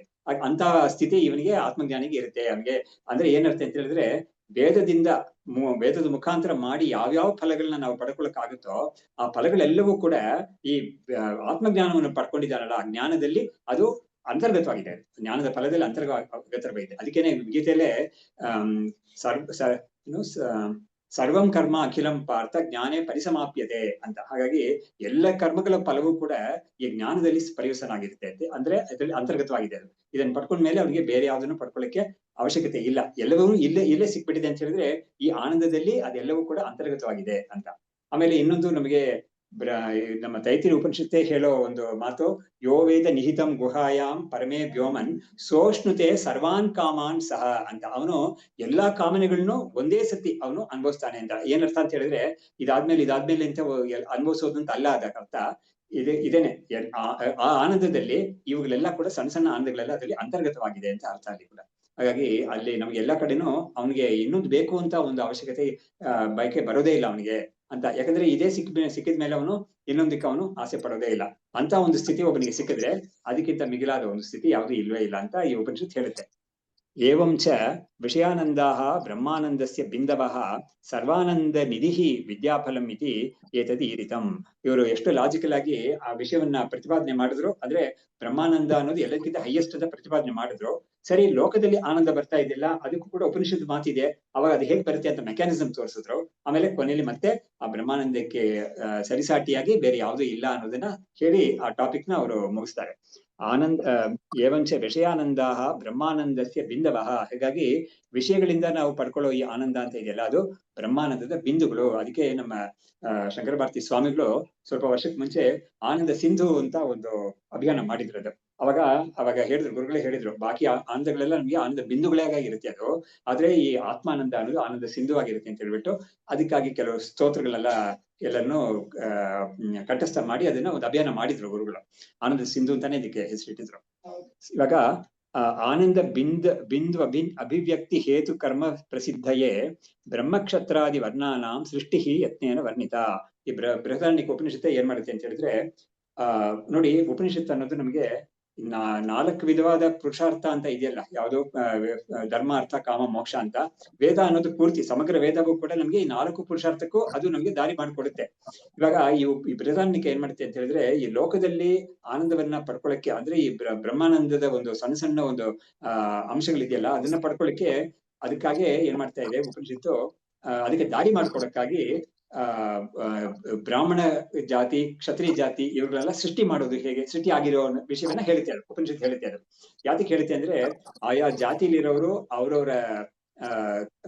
ಅವರವರ ಅಧಿಕಾರಕ್ಕೆ ಅನುಕೂಲವಾಗಿ ಅನುಸರಿಸಿ ವೇದದಲ್ಲಿ ಹೇಳಿರೋ ಕರ್ಮಗಳನ್ನೆಲ್ಲ ಮಾಡಿ ಅವರು ಫಲವನ್ನು ಹೊಂದಲಿ ಅನ್ನೋ ಕಾರಣಕ್ಕಾಗಿ ಇವ್ರಿಗೆಲ್ಲ ಸೃಷ್ಟಿ ಆಗುತ್ತೆ. ಅಂದ್ರೆ ಇವಾಗ ಬ್ರಾಹ್ಮಣೋಸ್ಯ ಮುಖಮಾಸೀತ್ ಬಾಹು ರಾಜನ್ಯ ಕೃತ ಅಂತ ಹೇಳ್ಬಿಟ್ಟು ಇದರಲ್ಲಿ ಪುರುಷ ಸೂಕ್ತದಲ್ಲಿ ಬರ್ತಲ್ಲ, ಆ ರೀತಿಯಲ್ಲಿ ಉಪನಿಷತ್ತು ಹೇಳುತ್ತೆ. ಅದು ಆನಂದ ಬಿಂದು ಅಭಿವ್ಯಕ್ತಿ ಹೇತು ಕರ್ಮ ಪ್ರಸಿದ್ಧಯೇ ಬ್ರಹ್ಮಕ್ಷತ್ರಾದಿ ವರ್ಣಾನಾಂ ಸೃಷ್ಟಿ ಯತ್ನೇನ ವರ್ಣಿತ.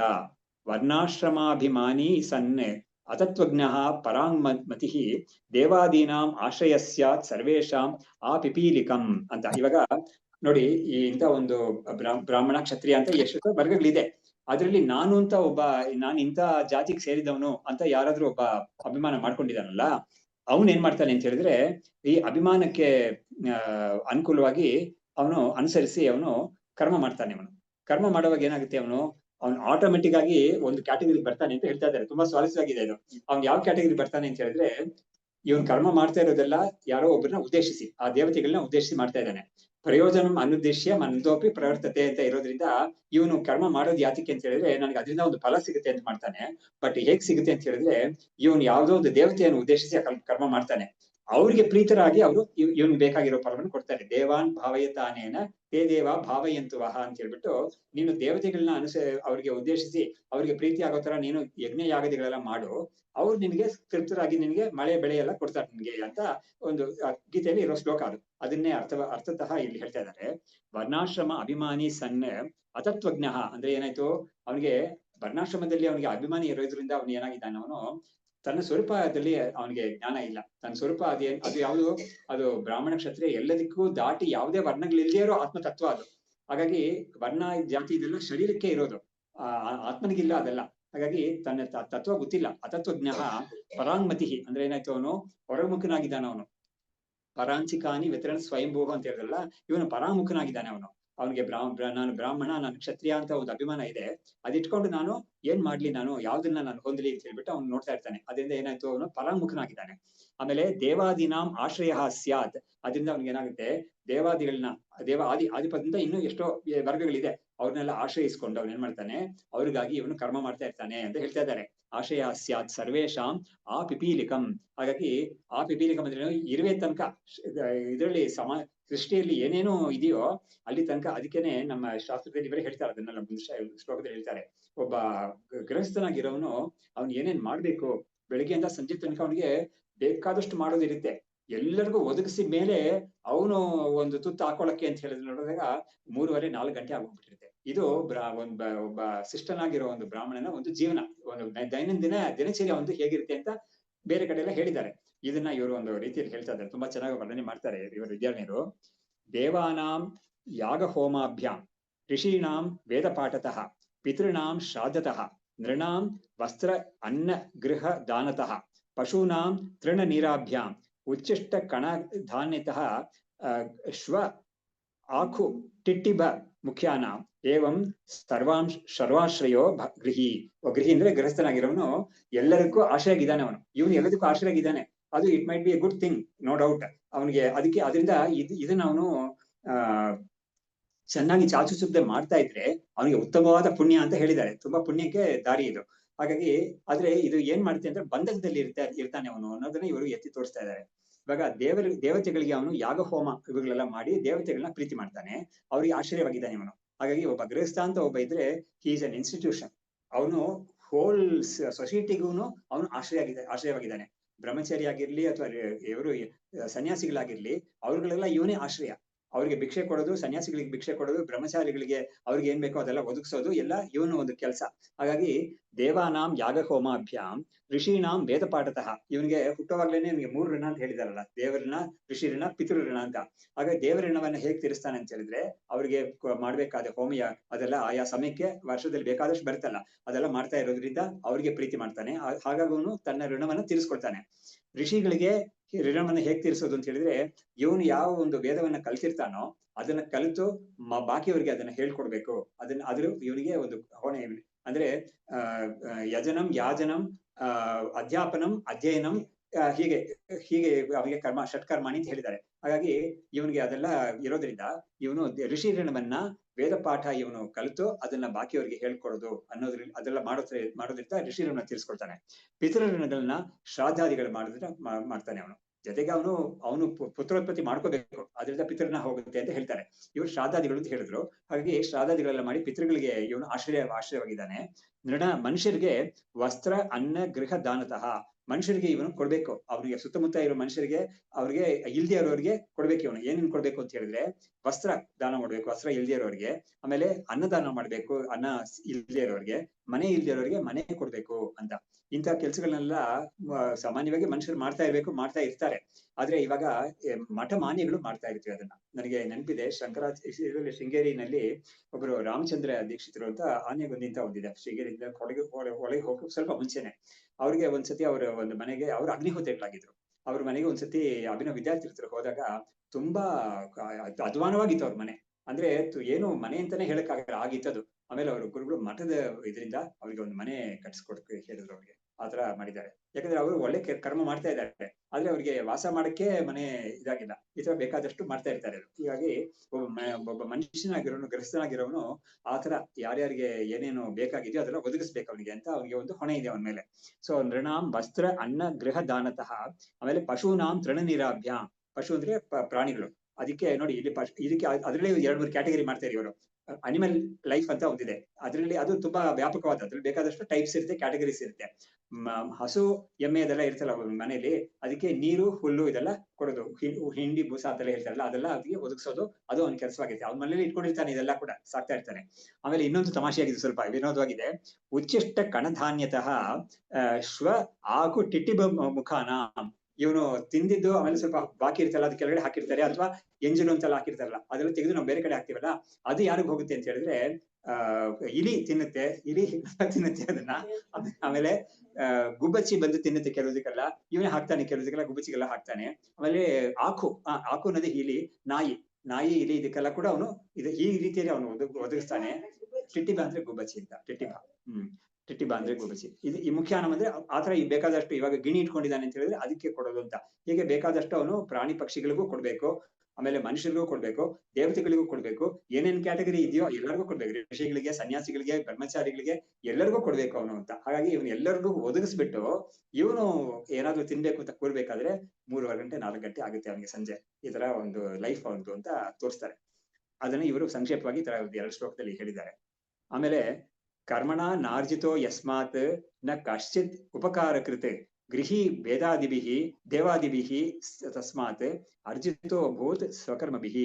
ಇವಾಗ ಕರ್ಮಣ ನಾರ್ಜಿತೋ ಯಸ್ಮಾತ್. ಇವಾಗ ನೋಡಿ, ಯಾರು ಕೂಡ ಒಂದು ಕರ್ಮದಿಂದ ನೋಡಿ, ಯಾರ್ದಾದ್ರು ಒಂದು ಉಪಯೋಗ ನನ್ಗೆ ಪಡ್ಕೋಬೇಕು ಅಂತ ಹೇಳಿದ್ರೆ ನನ್ಗೊಂದು ಕರ್ಮ ಇರ್ಬೇಕು. ಇವಾಗ ನೋಡಿ, ಇವಾಗ ಹೇಳಿದ್ರಲ್ಲಿ ಇದರಿಂದ ನೋಡ್ಬೋದು, ಇವನು ಎಷ್ಟೋ ಜನಕ್ಕೆ ಒದಗಿಸ್ತಾನೆ ಅಂತ ಇದ್ದಾರಲ್ಲ, ಹೇಳಿದ್ರಲ್ಲ, ಅದು ಯಾರು ಪಡ್ಕೊಳ್ತಾರೋ, ಇವನಿಂದ ಉಪಯೋಗ ಪಡ್ಕೊಳ್ತಾ ಇದಾರಲ್ಲ, ಅದು ದೇವಾದಿಗಳಾಗ್ಲಿ, ಆಮೇಲೆ ಋಷಿಗಳಾಗ್ಲಿ, ಆಮೇಲೆ ಪಿತೃಗಳಾಗ್ಲಿ, ಆಮೇಲೆ ಮನುಷ್ಯರಾಗ್ಲಿ, ಆಮೇಲೆ ಈ ಪ್ರಾಣಿ ಪಕ್ಷಿಗಳು ಇದೆಯಲ್ಲ, ಪ್ರಾಣಿ ಪಕ್ಷಿಗಳು ಇವನ ಮನೆಯಲ್ಲಿ ಸೇರ್ಕೊಂಡಿರೋದು ಅಥವಾ ಬೇರೆ ಹೊರಗಡೆಯಿಂದ ಬಂದು ತಿನ್ನೋದು, ಅವು ಎಲ್ಲದಕ್ಕೂ ಕೂಡ ಇವನಿಂದ ಏನಾದ್ರು ಪಡ್ಕೊಂಡು ಅವ್ರಿಗೆ ಒಂದು ಅಡ್ವಾಂಟೇಜ್ ಆಗ್ಬೇಕು ಅಂತ ಹೇಳಿದ್ರೆ ಅವ್ರಿಗೆ ಕರ್ಮ ಇರ್ಬೇಕು. ಆ ಕರ್ಮ ಇದ್ರೇನೆ ಅವ್ರಿಗೆ ಇದು ಸಿಗುತ್ತೆ. That is also there. ಇದು ಪೂರ್ತಿ ಒಂದು ಎಕೋಸಿಸ್ಟಮ್ ಅಂತ ಹೇಳ್ತಾರಲ್ಲ, ಆ ತರ ಇದು. ಹಾಗಾಗಿ ಇದರಲ್ಲಿ ಎಲ್ಲದಕ್ಕೂ ಒಂದಕ್ಕೊಂದು ಲಿಂಕ್ ಇರುತ್ತೆ. ಅದು ಇವನ್ ಕೊಡೋದಕ್ಕೆ ಇವನಿಗೆ ಒಂದು ಹೊಣೆ ಇದೆ, ಇವನಿಗೆ ಕೊಡ್ಬೇಕು ಅಂತ.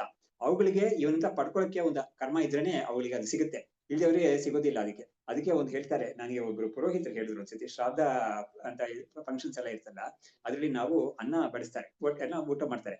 ಊಟ ಮಾಡಿದ್ಮೇಲೆ ಸ್ವಲ್ಪ ಎಲೆಯಲ್ಲಿ ಬಿಡ್ಬೇಕಂತೆ ಅವರು, ಯಾರು ಈ ಊಟ ಮಾಡಿದವರು ಒಂಚೂರು ಬಿಡ್ಬೇಕಂತೆ, ಒಂದ್ ಕೈಯಷ್ಟು ಬಿಡ್ಬೇಕಂತೆ ಅವರು. ಯಾತಕ್ಕೆ ಇದು ಫುಲ್ ಇದ್ ಮಾಡ್ಬೇಕಲ್ಲ, ಯಾತಕ್ಕೆ ವೇಸ್ಟ್ ಮಾಡ್ಬೇಕು ಅಂತ ಕೇಳಿದಕ್ಕೆ ಅವರು ಹೇಳಿದ್ರು ಅವರು, ಇವಾಗ ನೋಡಿ ನಾವು ಈ ಎಲೆಯನ್ನ ತಗೊಂಡೋಗಿ ಆಚೆ ಹಾಕ್ತಾರಲ್ಲ, ಅವಾಗ ನಾಯಿ ಓಡ್ ಬಂದು ನೋಡುತ್ತಂತೆ ತನಗೇನಾದ್ರು ಸಿಗುತ್ತಾ ಅಂತ. ಅದಕ್ಕೆ ಸಿಕ್ಕದೆ ಹೋದ್ರೆ ಏನು ಇಲ್ಲ, ಎಲ್ಲ ತಿನ್ಬಿಟ್ಟು ಪೂರ್ತಿ ಬರೀ ಎಲೆನೆ ಹಾಕಿದ್ದಾನೆ ಅಂತ ಹೇಳಿದ್ರೆ ಅದು ಶಾಪ ಕೊಡುತ್ತಂತೆ. ಅದು ಏನು ಎಂತ ಒಬ್ಬ ಜಿಪ್ರನಾಗಿದ್ದಾನಲ್ಲ ಇವನು ಅಂತ, ಇವ್ನು ಹಾಳಾಗೋಗ್ಲಿ ಅಂತ ಅದು ಶಾಪ ಕೊಡ್ತಿ ಅಂತ ಅವ್ರು ಆತರ ಒಂದು ಹೇಳಿದ್ರು ಅವ್ರು. ಅಂದ್ರೆ ಆತರ ಒಂದು ನಂಬಿಕೆ ಇದೆ ನಮ್ದ್ರಲ್ಲಿ. ಹಾಗಾಗಿ ಇದು ತಗೊಂಡು ಆಚೆ ಹಾಕೋದು ಅದನ್ನೇ ಇವ್ರು ಹೇಳಿದ್ರು. ಉಚ್ಚಿಷ್ಟ ಕಣ ಧಾನ್ಯತಃ ಶ್ವ ಆಕು ನೋಡಿ, ಶ್ವ ಅನ್ನೋದು ಉಚ್ಚಿಷ್ಟ ಅಂದ್ರೆ ಏನು, ಇವನು ಎಂಜಿಲ್ ಅನ್ನವನ್ನ ಹೊರಗಡೆ ಹಾಕಿರ್ತಾರೆ, ಅದನ್ನ ತಿನ್ನಕ್ಕೆ ಓಡ್ಬರುತ್ತೆ ಅದು. ಆಮೇಲೆ ಕೆಲವು ಸತಿ ನಾಯಿಗಳು ಇಲ್ದೇ ಹೋದ್ರೆ ಏನ್ ಮಾಡುತ್ತೆ, ಇಲಿಗಳು ಹೆಗ್ನ ಅದೆಲ್ಲ ಬಂದು ತಿನ್ನುತ್ತೆ, ಅದನ್ನ ಕಣ್ಣಾದ್ರೆ ನೋಡಿದೀವಿ ನಾವು. ಅಲ್ಲೆಲ್ಲ ಇರೋದು ಎಲ್ಲೋ ಒಂದು ತೂತಲ್ಲಿ ಇರುತ್ತೆ, ಇದು ಒಂದು ಇದ್ರಲ್ಲಿ ಇರುತ್ತೆ, ಅದು ಬಿಲದಲ್ಲಿ ಇರುತ್ತೆ ಇಲಿ. ಅದು ಟೈಮ್ ನೋಡ್ಕೊಂಡು ಯಾರು ಇಲ್ಲೇ ಇರೋ ಸಮಯದಲ್ಲಿ ಅದು ಬಂದು ಇದನ್ನ ತಿನ್ಬಿಟ್ಟು ಹೋಗುತ್ತೆ ಅದು. ಹೀಗಾಗಿ ಎಲ್ಲವೂ ಕೂಡ ಕಾಯ್ತಾ ಇರುತ್ತೆ ಅದನ್ನ. ಕೆಲವು ಸತಿ ಕಾಗೆಗಳು ಬಂದು ಏನ್ ಮಾಡುತ್ತೆ, ಎಲೆ ಮಡಿಸಿದ ಎಲೆಯನ್ನ ಹಾಕಿ ಇದು ಮಾಡಿಬಿಟ್ಟು ಅದು ಓಪನ್ ಮಾಡಿ ಅದಕ್ಕೆ ಬೇಕಾದನ್ನ ತಿನ್ಬಿಟ್ಟು ಹೋಗುತ್ತೆ ಅದು. ಈ ತರ ಪ್ರಾಣಿಗಳಿಗೆ ಎಲ್ಲದಕ್ಕೂ ಅದಕ್ಕೆ ಹೇಳ್ತಾ ಇದಾರೆ, ಈ ತರ ಒಂದು ಅಡ್ವಾಂಟೇಜ್ ಅದಕ್ಕೆ ಸಿಗ್ಬೇಕು ಅಂತ ಹೇಳಿದ್ರೆ ದಟ್ ಶುಡ್ ಹ್ಯಾವ್ ಸಮ್ ಕರ್ಮ. ಅದಕ್ಕೆ ಆ ಕರ್ಮ ಇದ್ರೆ ಇಲ್ದೇವ್ರು ಏನಾಗುತ್ತೆ ನೋಡಿ, ಹೈಪೋಥೆಟಿಕಲ್ ಕೇಸಲ್ಲಿ ಆ ನಾಯಿ ಓಡ್ ಬಂದು ನೋಡ್ತದು, ಇವ್ರು ಎಲೆ ಹಾಕಿದ್ದನ್ನ ನೋಡ್ತದು, ನೋಡ್ಬಿಟ್ಟು ಅದಕ್ಕೆ ಸಿಗದೆ ಹೋದ್ರೆ ಅದಕ್ಕೆ ಒಂದು ನಿರಾಶೆ ಆಗುತ್ತೆ ಅದು. ಆದ್ರೆ ಏನಾಯ್ತು, ಅದಕ್ಕೆ ಕರ್ಮ ಇಲ್ಲ, ಪುಣ್ಯ ಇಲ್ಲ ಅದಕ್ಕೆ, ಈ ಒಂದು ಅನ್ನ ತಿನ್ನಕ್ಕೆ ಅದಕ್ಕೆ ಪುಣ್ಯ ಇಲ್ಲ. ಹಾಗಾಗಿ ಇವ್ರು ಹೇಳ್ತಾರೆ ಒಂದು ರೂಲ್, ಈ ಒಂದು ನಿಯಮ ಇವ್ರು ತೋರಿಸ್ತಾ ಇದ್ದಾರೆ, ಲಾಜಿಕಲ್ ಆಗಿ ಒಂದು ನಿಯಮ ತೋರಿಸ್ತಾ ಇದ್ದಾರೆ. ಕರ್ಮಣ ನಾರ್ಜಿತೋ ಯಸ್ಮಾತ್ ನ ಕಶ್ಚಿತ್ ಉಪಕಾರ ಕೃತೆ ಗೃಹಿ ದೇವಾದಿಭಿಹಿ ತಸ್ಮಾತ್ ಅರ್ಜಿತೋ ಅಭೂತ್ ಸ್ವಕರ್ಮಭಿಹಿ. ಇವಾಗ ಆತರ ಒಂದು ಕರ್ಮ ಇದ್ರೇನೆ ನಮ್ಗೆ ಇನ್ನೊಬ್ಬ ನಮ್ಗೆ ಒಂದು ಮಾಡ್ತಾನೆ ಅಂತ ಇರೋದ್ರಿಂದ, ಈ ದೇವಾದಿಗಳಿಗೆಲ್ಲ ಇವನು ಇದು ಕೊಡ್ತಾ ಇದ್ದಾನಲ್ಲ, ಏನೋ ಹೋಮ ಮಾಡಿ, ಅದೇ ಯಾಗ ಯಜ್ಞಾದಿಗಳ ಮುಖಾಂತರ ಏನೇನ್ ಕೊಡ್ತಾ ಇದ್ದಾನ ಇವನು, ಹವಿಸು ಇತ್ಯಾದಿಗಳು ಕೊಡ್ತಾ ಇದ್ದಾನಲ್ಲ, ಅದನ್ನ ಅವ್ರು ಪಡ್ಕೊಳಕ್ಕೆ ಅವ್ರಿಗೆ ಕರ್ಮ ಮಾಡಿರ್ತಾರೆ ಅವರು. ಅದರಿಂದ ಏನಾಗ್ತಾರೆ, ಇವನು ಅವ್ರ ಕರ್ಮಕ್ಕೆ ಇವನು ಬದ್ಧನಾಗಿದ್ದಾನೆ, ಅವ್ರ ಕರ್ಮಕ್ಕೆ ಇವನು ಬದ್ಧನಾಗಿದ್ದಾನೆ ಅಂತ ಇವ್ರು ತೋರಿಸ್ತಾ ಇದ್ದಾರೆ. ಗೃಹಿ ದೇವಾದಿಭಿಹಿ ತಸ್ಮಾತ್ ಅರ್ಜಿತೋ ಅಭೂತ್ ಸಕರ್ಮಭಿಹಿ. ಅವ್ರ ಕರ್ಮಗಳಿಂದ ಅವರು ಇವನ್ನ ಬೆಲೆ ಕೊಟ್ಟು ತಗೊಂಡಿದ್ದಾರೆ ಅಂತ ಹೇಳ್ತಾ ಇದ್ದಾರೆ ಇವರು. ಆ ಲ್ಯಾಂಗ್ವೇಜ್ ಯೂಸ್ ಮಾಡ್ತಾ ಇದ್ದಾರೆ ಇವರು. ಅವರು ಕರ್ಮಗಳಿಂದ, ದೇವಾದಿಗಳು ಅವ್ರ ಕರ್ಮಗಳಿಂದ ಇವನ್ನ ಬೆಲೆ ಕೊಟ್ಟು ತಗೊಂಡಿದ್ದಾರೆ, ಅದರಿಂದ ಇವನು ಎಲ್ಲರೂ ಮಾಡ್ತಾ ಇದ್ದಾನೆ ಅವ್ರಿಗೆ ಅಂತ. ಆನ್ ದಿ ಒನ್ ಹ್ಯಾಂಡ್ ನಾವು ಇವ್ನ್ ಮಾಡೋದು ತುಂಬಾ ಒಳ್ಳೇದು ಅಂತ ಹೇಳ್ತೀವಿ, ಪ್ರಶಸ್ತ ಅಂತ ಹೇಳ್ತೀವಿ ನಾವು, ಆತರ ಮಾಡೋದ್ರಿಂದ ಇವನಿಗೆ ಚಿತ್ತಶುದ್ಧಿ ಆಗುತ್ತೆ, ಇವನಿಗೆ ತುಂಬಾ ಪುಣ್ಯ ಬರುತ್ತೆ ಅಂತ ಹೇಳ್ತೀವಿ ನಾವು. ಆನ್ ದಿ ಅದರ್ ಹ್ಯಾಂಡ್ ಅದು ಆ ಒಂದು ದೃಷ್ಟಿನೂ ಇವರು ತಂದಿರ್ತಾರೆ ನಮ್ಮ ಮುಂದೆ. ಇವನು ಅವ್ರಿಗೆ ಕರ್ಮಕ್ಕೆ ಬದ್ಧನಾಗಿದ್ದಾನೆ, ಅವ್ರ ಕರ್ಮಕ್ಕೆ ಇವನು ಬದ್ಧನಾಗಿದ್ದಾನೆ, ಅದರಿಂದ ಇವನು ಅವ್ರಿಗೆ ಚಾಕರಿ ಮಾಡೋನು ಆಗ್ತಾನೆ ಇವನು ಅಂತ ಹೇಳ್ತಾರೆ ಇವರು. ಹೇಳ್ಬಿಟ್ಟು ಸ್ವಸ್ವ ಕರ್ಮ ಅರ್ಜಿತತ್ವೇನ ದೇವಾದ್ಯಾಹ ಸ್ವಸ್ವ ದೇಹವತ್ ಅವಿನಾಶಂ ಸದಾ ಇಚ್ಛಂತಿ ಗೃಹಿಣಃ ಸ್ವೋಪಕಾರಿಣಃ. ಹಾಗಾಗಿ ಸ್ವಸ್ವ ಕರ್ಮ ಅರ್ಜಿತತ್ವೇನ ನೋಡಿ, ಇವಾಗ ನಾನು ಬೇಕಾದಷ್ಟು ದುಡ್ದು ಒಂದು ಸಂಪಾದನೆ ಮಾಡಿದ್ದೀನಿ, ಒಂದು ಮನೆ ಕಟ್ಕೊಂಡಿದ್ದೀನಿ ಅಂತ ಹೇಳಿದ್ರೆ, ಆ ಮನೆ ನಾಶ ಆಗ್ಬಾರ್ದು ಅಂತ ಹೇಳ್ಬಿಟ್ಟು ನಾನು ಬೇಕಾದಷ್ಟು ಅದಕ್ಕೆ ಪೋಷಣೆಗೆಲ್ಲ ಮಾಡ್ತೀನಿ. ನಾನು ಇನ್ಶೂರೆನ್ಸ್ ತಗೊಳ್ತೀನಿ, ಅಥವಾ ಅದಕ್ಕೆ ಯಾರು ಬೇರೆ ಏನಾದ್ರು ಬಂದು ಅದಕ್ಕೆ ನಾಶ ಆಗದೆ ಇರೋ ತುಂಬಾ ಕಾಪಾಡ್ತಾ ಇರ್ತೀನಿ. ಆಮೇಲೆ 3-4 ವರ್ಷಕ್ಕೆ ಒಂದ್ಸತಿ ಪೇಂಟ್ ಮಾಡ್ತೀನಿ, ಮೇಂಟೈನ್ ಮಾಡ್ತೀನಿ, ಇದೆಲ್ಲ ಮಾಡ್ತಾ ಇರ್ತೀನಿ. ಆತರ ಸ್ವಸ್ವ ಕರ್ಮ ಅರ್ಜಿತತ್ವೇನ ದೇವಾದಿಗಳು ಸ್ವಸ್ವ ದೇಹವತ್ತೆ, ತನ್ನ ದೇಹ ಹೇಗೆ ಅವ್ರು ಕಾಪಾಡ್ಕೊಳ್ತಾರೋ ಆತರ ಅವಿನಾಶಂ ಸದಾ ಇಚ್ಛಂತಿ ಗೃಹಿಣಃ ಸ್ವೋಪಕಾರಿಣಃ. ಅದೇ ತರ ಅವರು ನೋಡಿ, ಇವಾಗ ನಾನು ನಾಯಿ ಎಕ್ಸಾಂಪಲ್ ಹೇಳ್ತನಲ್ಲ, ಅದು ಆ ಎಲೆಯಲ್ಲಿ ಏನಾದ್ರು ಇದ್ರೆ ಅದನ್ನ ನೋಡ್ಬಿಟ್ಟು ತಿನ್ಬಿಟ್ಟು ಇವ್ನ್ ಚೆನ್ನಾಗಿರ್ಲಿ ಅಂತ ಅದೊಂದು ಇವನ್ಗೆ ಹರಿಸ್ಬಿಟ್ಟು ಹೋಗುತ್ತಂತೆ. ಅದನ್ನು ಹೇಳಿದ್ರು ಅವರು. ಆಶೀರ್ವಾದ ಮಾಡುತ್ತೆ, ಅದು ಏನು ಇಲ್ದೇವ್ರೆ ಶಾಪ ಕೊಡುತ್ತೆ ಅಂತ ಹೇಳಿದ್ರು ಅವರು. ಇವಾಗ ಆಶೀರ್ವಾದ ಮಾಡುತ್ತೆ ಅಂತ ಹೇಳಿದಾಗ ಏನಾಯ್ತು, ಆ ನಾಯಿಗೆ ಈ ತರ ಇನ್ನೂ ಕೆಲವ್ರು ಹಾಕ್ಲಿ ನಮ್ಗೆ ಅಂತ ಇರುತ್ತೆ ಅದಕ್ಕೆ. ಹಾಗಾಗಿ ಇವನ್ನ ಅದು ಕಾಪಾಡುತ್ತೆ, ಅದಕ್ಕೆ ಅನುಕೂಲ ಆಗಿದೆ ಅದು ಹಾಗೆ ಕಾಪಾಡುತ್ತೆ. ಅದೇ ತರನೇ ದೇವತೆಗಳಿಗೂ ಕೂಡ ಅವ್ರಿಗೆ ಯಾರು ಅನುಕೂಲ ಮಾಡ್ತಾ ಇದ್ದಾರೋ ಅವ್ರು ಚೆನ್ನಾಗಿರ್ಲಿ, ಅವ್ರು ನಾಶವಾಗದೇ ಇರ್ಲಿ ಅಂತ ಅವರು ಹರಿಸ್ತಾರೆ. ಈ ತರ ಲೋಕದಲ್ಲಿ ಎಲ್ಲವೂ ಕೂಡ ಇವನ್ಗೆ ಆತರ ಆಗುತ್ತೆ, ಅದು ಪ್ರಾಣಿಗಳು ಪಕ್ಷಿಗಳು ಎಲ್ಲವೂ ಕೂಡ ಇವನ್ನ ಹರಿಸುತ್ತೆ ಅಂತ ಹೇಳಿದ್ರು ಅವರು. ಹೇಳ್ಬಿಟ್ಟು ಮುಂದಕ್ಕೆ ಹೇಳ್ತಾ ಇದ್ದಾರೆ, ಅವಿನಾಶಂ ಸದಾ ಇಚ್ಛಂತಿ. ಹೇಗೆ ತಮ್ಮ ಶರೀರ ನಾಶವಾಗಬಾರ್ದು ಅಂತ ಹೇಗ್ ನೋಡ್ಕೊಳ್ತಾನೋ, ಅದೇ ತರ ತನಗೆ ಉಪಕಾರ ಮಾಡ್ತಾ ಇದಾರಲ್ಲ ಅವರು ಕೂಡ ನಾಶವಾಗಬಾರ್ದು, ಅವ್ರು ಚೆನ್ನಾಗೇ ಇರ್ಬೇಕು ಅಂತ ಇವರು ಬಯಸ್ತಾರೆ ಅಂತ ಅದ್ರಿಗೆ ಹೇಳಿದ್ರು. ಮುಂದಕ್ಕೆ ತತ್ವಂ ಬುದ್ಧ್ವಾ ಅನನುಷ್ಠಾನಂ ನಾಶೋಯಂ ಗೃಹಿಣಃ ಮಹಾನ್ ಏಷ ದೇವಾದಿಭಿಹಿ ಸರ್ವೈಹಿ ನಹಿ ಶಕ್ಯ ಚಿಕಿತ್ಸತಂ. ಇವಾಗ ಒಬ್ಬ ಗೃಹಸ್ಥ ಅಂತ ಇಷ್ಟೊಂದರ ಮಾಡ್ಬೇಕು ಅಂತ ಆಯ್ತು ಅವನು. ಇವಾಗ ಅವನು ಆತ್ಮಜ್ಞಾನ ಪಡ್ಕೊಂಡ್ಬಿಟ್ಟ ಅಂತ ಹೇಳಿದ್ರೆ ಅವ್ನು ಕರ್ತ ಭೋಕ್ತ ಅಲ್ವಾ ಅಂತ ತಿಳ್ಕೊಂಡ್ಬಿಡ್ತಾನ ಅವನು. ಅವನಿಗೆ ಜ್ಞಾನ ಬರುತ್ತೆ. ಅವ್ನು ಯಾತಕ್ಕೆ ಹೋಮ ಮಾಡ್ತಾನೆ, ಯಾತಕ್ಕೆ ಅವನು ಕಷ್ಟಪಟ್ಟು ಇವ್ರಿಗಳಿಗೆಲ್ಲ ಏನ್ ಕೊಡ್ತಾ ಇರ್ತಾನೆ ಅವನು. ಅವ್ನ ಪಾಡಿಗೆ ಅವ್ನ ಹೊಟ್ಟೆಗೆ ಏನಾದ್ರು ಒಂದ್ ಕಡೆ ಸಿಕ್ಕಿದ್ರೆ ಸಾಕು ಅಂದ್ಬಿಟ್ಟು ಅವನು ಒಂದ್ ಕಡೆ ಭಿಕ್ಷೆ ಬೇಡ್ಕೊಂಡು ಹೋಗ್ತಾನ ಅವನು. ಭಿಕ್ಷಾಟದಲ್ಲಿ ಇರ್ತಾನ ಅವನು. ಅವಾಗ ಏನಾಯ್ತು, ದೇವಾದಿಗಳಿಗೆ ಇವನ್ ಕೈಯಿಂದ ಏನು ಬರಲ್ಲ ಅಂತ ಆಯ್ತದು. ಅವಾಗ ಏನಾಗುತ್ತೆ, ಅವ್ರಿಗೆ ಇಷ್ಟೇನೆ ಆಗೋದಿಲ್ಲ. ಯಾರಾದ್ರೂ ಒಬ್ಬ ತತ್ವಜ್ಞಾನ ಪಡ್ಕೊಳಕ್ ಹೋಗ್ತಾನೆ ಅಂತ ಹೇಳಿದ್ರೆ ದೇವಾದಿಗಳಿಗೆ ಇಷ್ಟ ಆಗೋದಿಲ್ಲ. ಅವ್ರು ಅದಕ್ಕೆ ತಡೆ ಮಾಡ್ತಾರೆ. ಅವ್ರಿಗೆ ಅದನ್ನ ತಡ್ಕೊಳಕ್ಕೆ ಆಗಲ್ಲ ಅಂತ ಹೇಳ್ತಾರೆ. ಚಿಕಿತ್ಸುತಂ ನ ಶಹಿ ಶಕ್ಯ ಚಿಕಿತ್ಸುತಂ. ಅವ್ರಿಗೆ ಏನೋ ಒಂದು ಕಷ್ಟ, ದೇವಾದಿಗಳಿಗೆ ಏನೋ ಒಂದು ದುಃಖ ಬರುತ್ತೋ ಅದನ್ನ ಅವರು ಚಿಕಿತ್ಸೆ ಅಂದ್ರೆ ಅದನ್ನ ಹೋಗ್ಲಾಡ್ಸ್ಕೊಳಕ್ಕೆ ಅವ್ರಿಗೆ ಆಗೋದೇ ಇಲ್ಲ. ಅದರಿಂದ ಅವ್ರು ಏನ್ ಮಾಡ್ತಾರೆ, ಯಾರಾದ್ರೂ ತತ್ವಜ್ಞಾನಕ್ಕೆ ಯಾರಾದ್ರೂ ಪ್ರಯತ್ನ ಮಾಡ್ತಾನೆ ಅಂತ ಹೇಳಿದ್ರೆ ಅವನಿಗೆ ಅದು ಅಡ್ಡಿ ಮಾಡ್ತಾರೆ ಅವರು ಅಂತ ಇವರು. ಅದು ಉಪನಿಷತ್ತಲ್ಲಿ ಮಾತು ಬರುತ್ತೆ. ಅದಕ್ಕಾಗಿ ಇವರು ಅದನ್ನೆಲ್ಲ ಹೇಳ್ತಾರೆ. ಆದ್ರೆ ಶಂಕರಾಚಾರ್ಯರು ಹೇಳಿದ್ದಾರೆ ಕೊನೆಯಲ್ಲಿ ಅದನ್ನೆಲ್ಲ ಹೇಳ್ಬಿಟ್ಟು ದೀರ್ಘವಾದ 1/4 ತುಂಬಾ ದೀರ್ಘವಾದ ಭಾಷೆ ಇದೆ. ಕೊನೆಯಲ್ಲಿ ಶಂಕರಾಚಾರ್ಯರು ಒಂದು ಮಾತು ಹೇಳ್ತಾರೆ, ಈಗೆಲ್ಲ ಇದ್ರು ಕೂಡ ಯಾರು ಅವನ ಒಂದು ಕರ್ಮ ಯೋಗದ ರೀತಿಯಲ್ಲಿ ಅವನ ಕರ್ಮಗಳೆಲ್ಲ ಮಾಡ್ತಾ ಇದ್ರೆ ಅವನಿಗೆ ಈ ದೇವಾದಿಗಳು ಪಿತೃಗಳು ಎಲ್ಲರೂ ಕೂಡ ಅವನಿಗೆ ಈ ಶ್ರಮ ದಮ ಇದೆಲ್ಲ ಒದಗಿಸ್ತಾರೆ ಅಂತ ಹೇಳಿದ್ದಾರೆ ಅವರು ಶಂಕರಾಚಾರ್ಯರು. ತಡೆ ಮಾಡೋದಿಲ್ಲ, ಒದಗಿಸ್ತಾರೆ ಅಂತ. ಹಾಗಾಗಿ ಯಾಕಂದ್ರೆ ಅದಕ್ಕೊಂದು ಕಾರಣನೂ ಕೊಡ್ತಾರೆ. ಇವಾಗ ಒಬ್ಬ ಆತ್ಮಜ್ಞಾನಿ ಆಗ್ಬಿಟ್ರೆ ಅವನಿಗೆ ಅದರ ಫಲವಾದ ಮೋಕ್ಷ ಇದೆಯಲ್ಲ ಅದನ್ನ ತಡೆ ಮಾಡಕ್ಕೆ ಯಾರಿಗೂ ಶಕ್ತಿ ಇಲ್ಲ, ದೇವಾದಿಗಳಿಗೂ ಶಕ್ತಿ ಇಲ್ಲ. ಯಾಕೆಂದ್ರೆ ದೇವತೆಗಳ ಆತ್ಮವೇ ಅವನೇ ಆಗೋಗ್ಬಿಟ್ಟಿದ್ದಾನೆ. ಹಾಗಾಗಿ ತಮಗೆ ತಾವೇನಾದ್ರೂ ಅಡ್ಡಿ ಮಾಡ್ಕೊಳ್ಳಲ್ಲ. ಹಾಗಾಗಿ ಈ ತರ ಒಂದು ವಿಷಯವನ್ನು ಉಪನಿಷತ್ತು ಹೇಳುತ್ತೆ. ಹಾಗಾಗಿ ಕರ್ಮಣಾಂ ಅನನುಷ್ಠಾನಂ ಮೃತಿ ರೋಗಾದಿನಾತು ಯತ್ ನಾಸೌ ಆತ್ಯಂತಿಕೋ ನಾಶಃ ಯಸ್ಮಾತ್ ಪಶ್ಚಾತ್ ಕರಿಷ್ಯತಿ. ಇವಾಗ ಕರ್ಮ ಮಾಡೋನೊಬ್ಬನಿಗೆ ಒಂದು ಸಮಯದಲ್ಲಿ ಕರ್ಮ ಮಾಡಕ್ ಆಗದೆ ಹೋಗ್ಬಿಡುತ್ತೆ. ಅದ್ ಯಾವ್ದ್ರಿಂದ ಅಂದ್ರೆ ಮೈ ಚೆನ್ನಾಗಿಲ್ಲ, ಏನೋ ಒಂದು ಮನೇಲಿ ಏನೋ ಆಶೋಚ ಬಂದ್ಬಿಡ್ತು ಅಂತ ಸಮಯದಲ್ಲೆಲ್ಲ ಏನೋ ಅಡಿಗೆ ಮಾಡಿ ಇವ್ರಿಗೆಲ್ಲ ಹಾಕೋದು, ಇಲಿ ನಾಯಿಗಳಿಗೆಲ್ಲ ಹಾಕೋದು ಅನ್ನೋದೆಲ್ಲ ಸ್ವಲ್ಪ ನಿಂತೋಗುತ್ತೆ. ಅದು ಯಾಗ ಹೋಮ ಎಲ್ಲ ಏನ್ ಮಾಡಕ್ ಆಗಲ್ಲ ಮೈಲಿಗೆ ಬಂದಿದ್ದ ಸಮಯದಲ್ಲಿ. ಅಥವಾ ಇವನ್ಗೆ ಮೈ ಚೆನ್ನಾಗಿಲ್ಲ ಅಂತ ಹೇಳಿದಾಗ ಅದೆಲ್ಲ ನಿಂತೋಗ್ಬಿಡುತ್ತೆ. ಅದೆಲ್ಲ ಟೆಂಪರರಿ ಅಷ್ಟೇನೆ. ಮೈ ಚೆನ್ನಾಗಾಗಿ ಆಮೇಲೆ ಇವ್ರಿಗೆ ಮೈಲಿಗೆ ಎಲ್ಲ ಹೋದ್ಮೇಲೆ ತಿರ್ಗಾ ಅದೆಲ್ಲ ಕಂಟಿನ್ಯೂ ಆಗುತ್ತೆ ಅನ್ನೋದನ್ನ ಹೇಳ್ತಾ ಇದ್ದಾರೆ.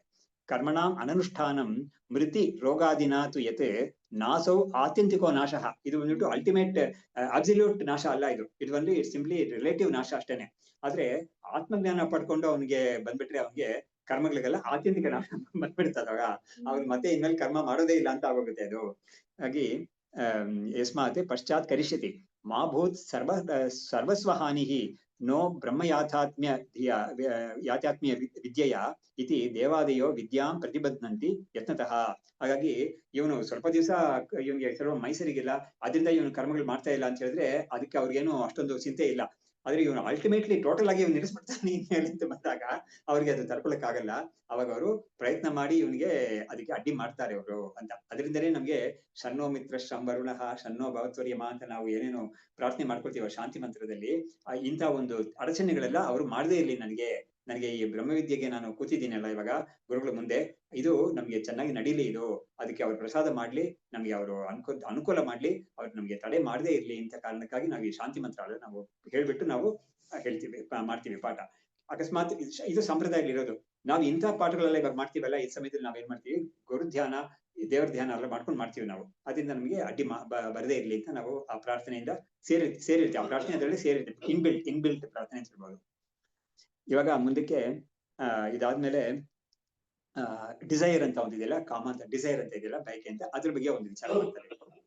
ನಾನು ಅನರ್ಥಕರೇ ಕೇನ ಗೃಹೀತ್ವಾ ಅಯಂ ಪ್ರವರ್ತಿತಃ ಪಾರತಂತ್ರ್ಯಂ ಮೃತೆ ನೈವ ಧೀಮಾನ್ ಅತ್ರ ಪ್ರವರ್ತತೆ. ಇವಾಗ ಈ ಒಂದು ಈ ಕರ್ಮದಲ್ಲಿ ಕರ್ಮಕ್ಕೆ ಬದ್ಧನಾಗಿರೋದು ಇದೆಲ್ಲ ಅನರ್ಥಕರ ಅಂದ್ರೆ ಏನು, ultimately it is going to end up in ಇದು ಫರ್ದರ್ ಬಂಧವನ್ನ ಟೈಟನ್ ಮಾಡೋದ್ರಲ್ಲಿ ಅದೇ ರೀತಿ ಅದು.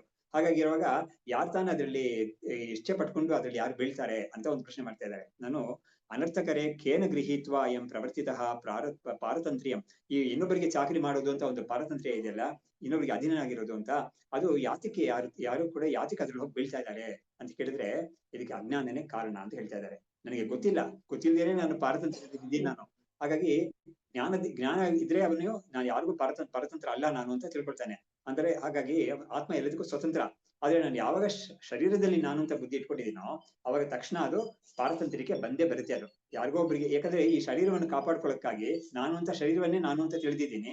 ಅವಾಗ ಶರೀರವನ್ನು ಕಾಪಾಡ್ಕೊಳ್ಳೋಕ್ಕಾಗಿ ನಾನು ಏನ್ ಮಾಡ್ತೀನಿ, ಬಾಕಿಯವ್ರಿಗೆಲ್ಲ ನಾನು ಚಾಕರಿ ಮಾಡ್ತಾ ಇರ್ತೀನಿ. ಹಾಗಾಗಿ ಇಂಥ ಒಂದು ಸ್ಥಿತಿ ಬರೋದು ಹೀನ ಸ್ಥಿತಿ ಅಂತ ಹೇಳ್ತಾ ಇದ್ದಾರೆ. ನಾವು ಅಜ್ಞಾನದಲ್ಲಿ ಇರೋ ಸ್ಥಿತಿ ಹೀನ ಸ್ಥಿತಿ. ಅದು it is not a desirable thing at all, it is despicable. ಅದರಿಂದ ಅದೇ ಆದಷ್ಟು ಬೇಗ ಒಬ್ಬ ಅದರಿಂದ ದಾಟಿ ಹೊರಗಡೆ ಬರ್ಬೇಕು ಅವನು ಅಂತ ಅದಕ್ಕಾಗಿ ಈ ಒಂದು ಪೂರ್ವ ಪಕ್ಷವನ್ನು ಎತ್ತಿ ಮೇಲೆ ಅದಕ್ಕೆ ಉತ್ತರ ಕೊಡ್ತಾರೆ. ನಾನು ಅನರ್ಥಕರೇ ಕೇನ ಗೃಹೀತ್ವಾ ಅಯಂ ಪ್ರವರ್ತಿತಃ ಪಾರತಂತ್ರ್ಯಂ ಋತೆ ನೈವ ಧೀಮಾನ್ ಅತ್ರ ಪ್ರವರ್ತತೆ. ಹಾಗಾಗಿ ಒಬ್ಬ ಬುದ್ಧಿವಂತನಾಗಿದ್ರೆ ಅವನು ಇಂದಕ್ಕೆ ಬರೋದೇ ಇಲ್ಲ ಇಂಥದಕ್ಕೆ. ಬುದ್ಧಿವಂತನಾಗಿ ಇಲ್ಲದೆ ಅವರು ದಡ್ಡನಾಗಿರೋದ್ರಿಂದನೇ ಅವನು ಈ ತರ ಇನ್ನೊಬ್ಬರಿಗೆ ಅವನು ಚಾಕರಿ ಮಾಡ್ಕೊಂಡು ಪರತಂತ್ರನಾಗಿದ್ದಾನೆ ಅವನು ಅಂತ ಅದನ್ನ ಹೇಳ್ತಾ ಇದ್ದಾರೆ, ಸೂಚಿಸ್ತಾ ಇದ್ದಾರೆ ಅದನ್ನ. ದೇವಾದಿ ಪಾರತಂತ್ರ್ಯಂತು ಗೃಹೀಣಾಂ ಅಧಿಕಾರಿಣಾಂ ಮಿಥ್ಯಾ ಧೀಮಾತ್ರ ಹೇತುತ್ವಾತ್ ನ ಅಪಿ ಅವಿದ್ಯಾ ಪ್ರವರ್ತಿಕಾ. ಹಾಗಾಗಿ ಇದು ಮಿಥ್ಯಾ ಧೀಮಾತ್ರ ಅಂದ್ರೆ ಏನಾಗ್ತದೆ ಅಂತಂದ್ರೆ, ಇದು ದೇವಾದಿಗಳಿಗೆ ಆದಿಪದಿಂದ ಎಲ್ಲವನ್ನು ತಗೋಬೇಕು. ಪ್ರಾಣಿ ಪಕ್ಷಿಗಳಿಗೆ, ಬೇರೆ ಮನುಷ್ಯರಿಗೆ, ಋಷಿಗಳಿಗೆ ಎಲ್ಲರಿಗೂ ಕೂಡ ನಾನು ಪಾರತಂತ್ರ ಇದ್ದೀನಲ್ಲ ನಾನು, ಅದೇನು ಅಂತ ಹೇಳಿದ್ರೆ ಅದು ಅವಿದ್ಯೆಯಿಂದ ಬಂದಿರೋದು. ಅದು ಮಿಥ್ಯಾಧಿ ಮಾತ್ರ ಹೇತುತಃ. ಅದು ಸುಳ್ಳ ತಪ್ಪಾದ ತಿಳುವಳಿಕೆ, ಅದು ತಪ್ಪಾದ ಅರಿವದು. ತನ್ನ ಶರೀರ ಅಂತ ತಿಳ್ಕೊಂಡಿರೋದ್ರಿಂದ ಇದರ ಬಂದಿರೋದದು. ಅದರಿಂದ ಮಿಥ್ಯಾಧಿ ಮಾತ್ರ ಹೇತುತ್ವಾತ್ ನಾಪಿ ಅವಿದ್ಯಾ ಪ್ರವರ್ತಿಕ.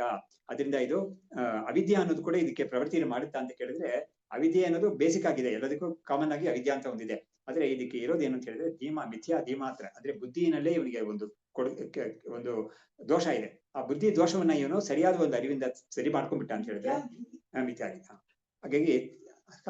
ಹೀಗಾಗಿ ಮುಂದೆ ಕೇಳ್ತಾ ಇದ್ದಾರೆ, ತರ್ಹಿ ಪ್ರವರ್ತಕಂ ಬ್ರೂಮಃ ಕಾಮಃ ಏವ ಪ್ರವರ್ತಕಃ ಕಾಮ ಏಷ ಕ್ರೋಧ ಏಷ ಇತ್ಯಾದಿ ಸ್ಮೃತಿ ವಾಕ್ಯತಃ.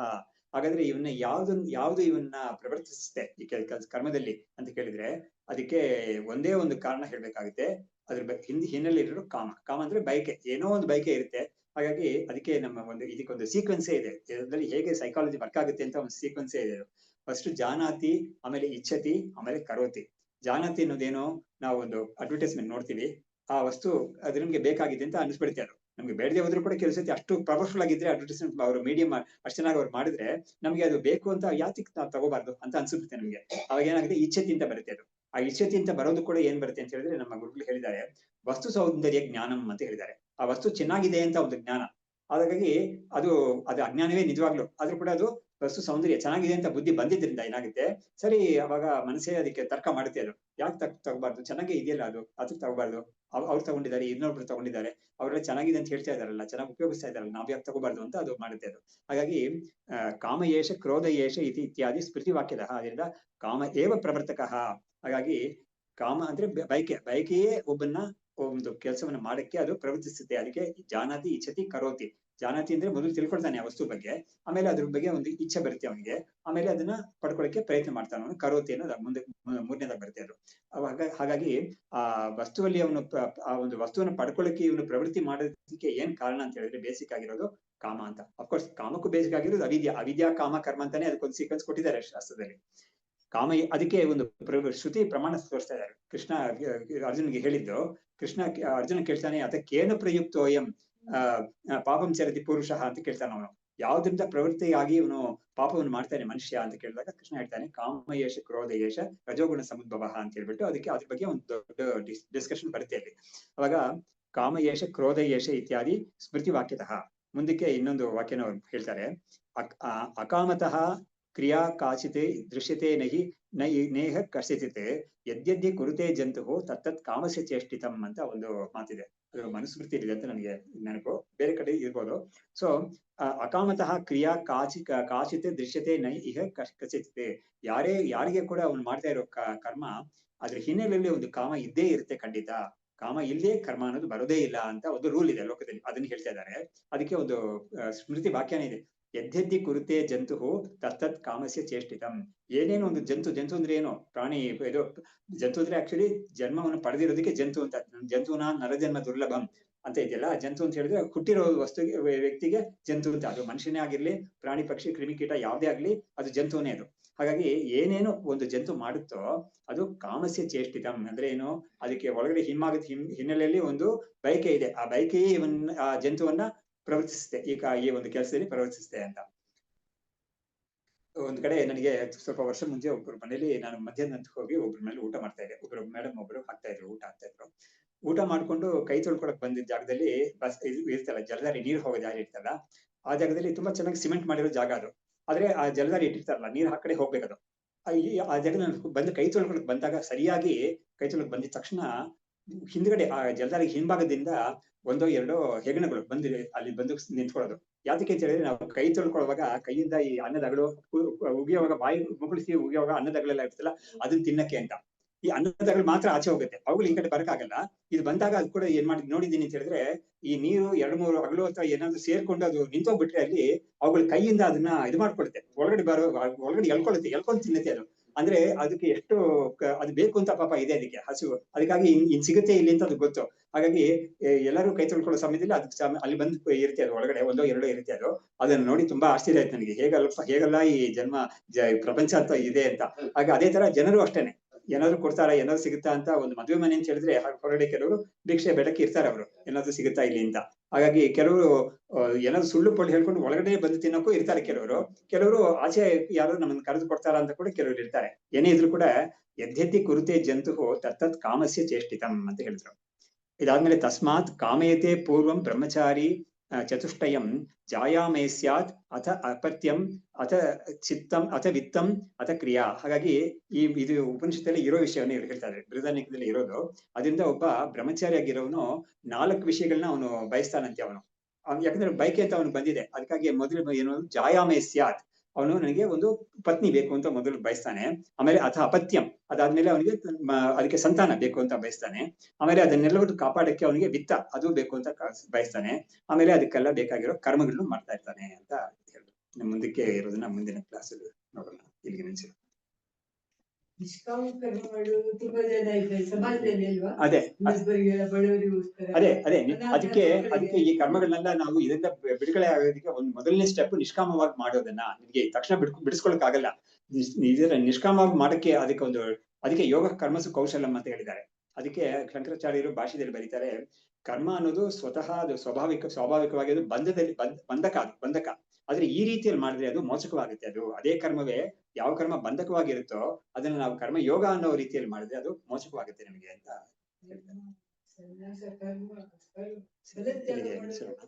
ಶಾಸ್ತ್ರಂ ಶಾರೀರ ಮೀಮಾಂಸಾ ದೇವಸ್ತು ಪರಮೇಶ್ವರಃ ಆಚಾರ್ಯ ಶಂಕರಾಚಾರ್ಯಾಃ ಸಂತು ಮೇ ಜನ್ಮ ಜನ್ಮನಿ ವಿದ್ಯಾ ವಿನಯ ಸಂಪನ್ನಂ ವೇದರಾಗಂ ವಿವೇಕಿನಂ ವಂದೇ ವೇದಾಂತ ತತ್ವಜ್ಞಂ ಯಜುಶೇಖರ ಭಾರತೀಂ. ಗುರುಗಳ ವರ್ಧಂತಿ ಬರ್ತಾ ಇದೆ ಮಂಗಳವಾರ, ಯಜುಶೇಖರ ಭಾರತಿಗಳ ವರ್ಧಂತಿ ಮಂಗಳವಾರ.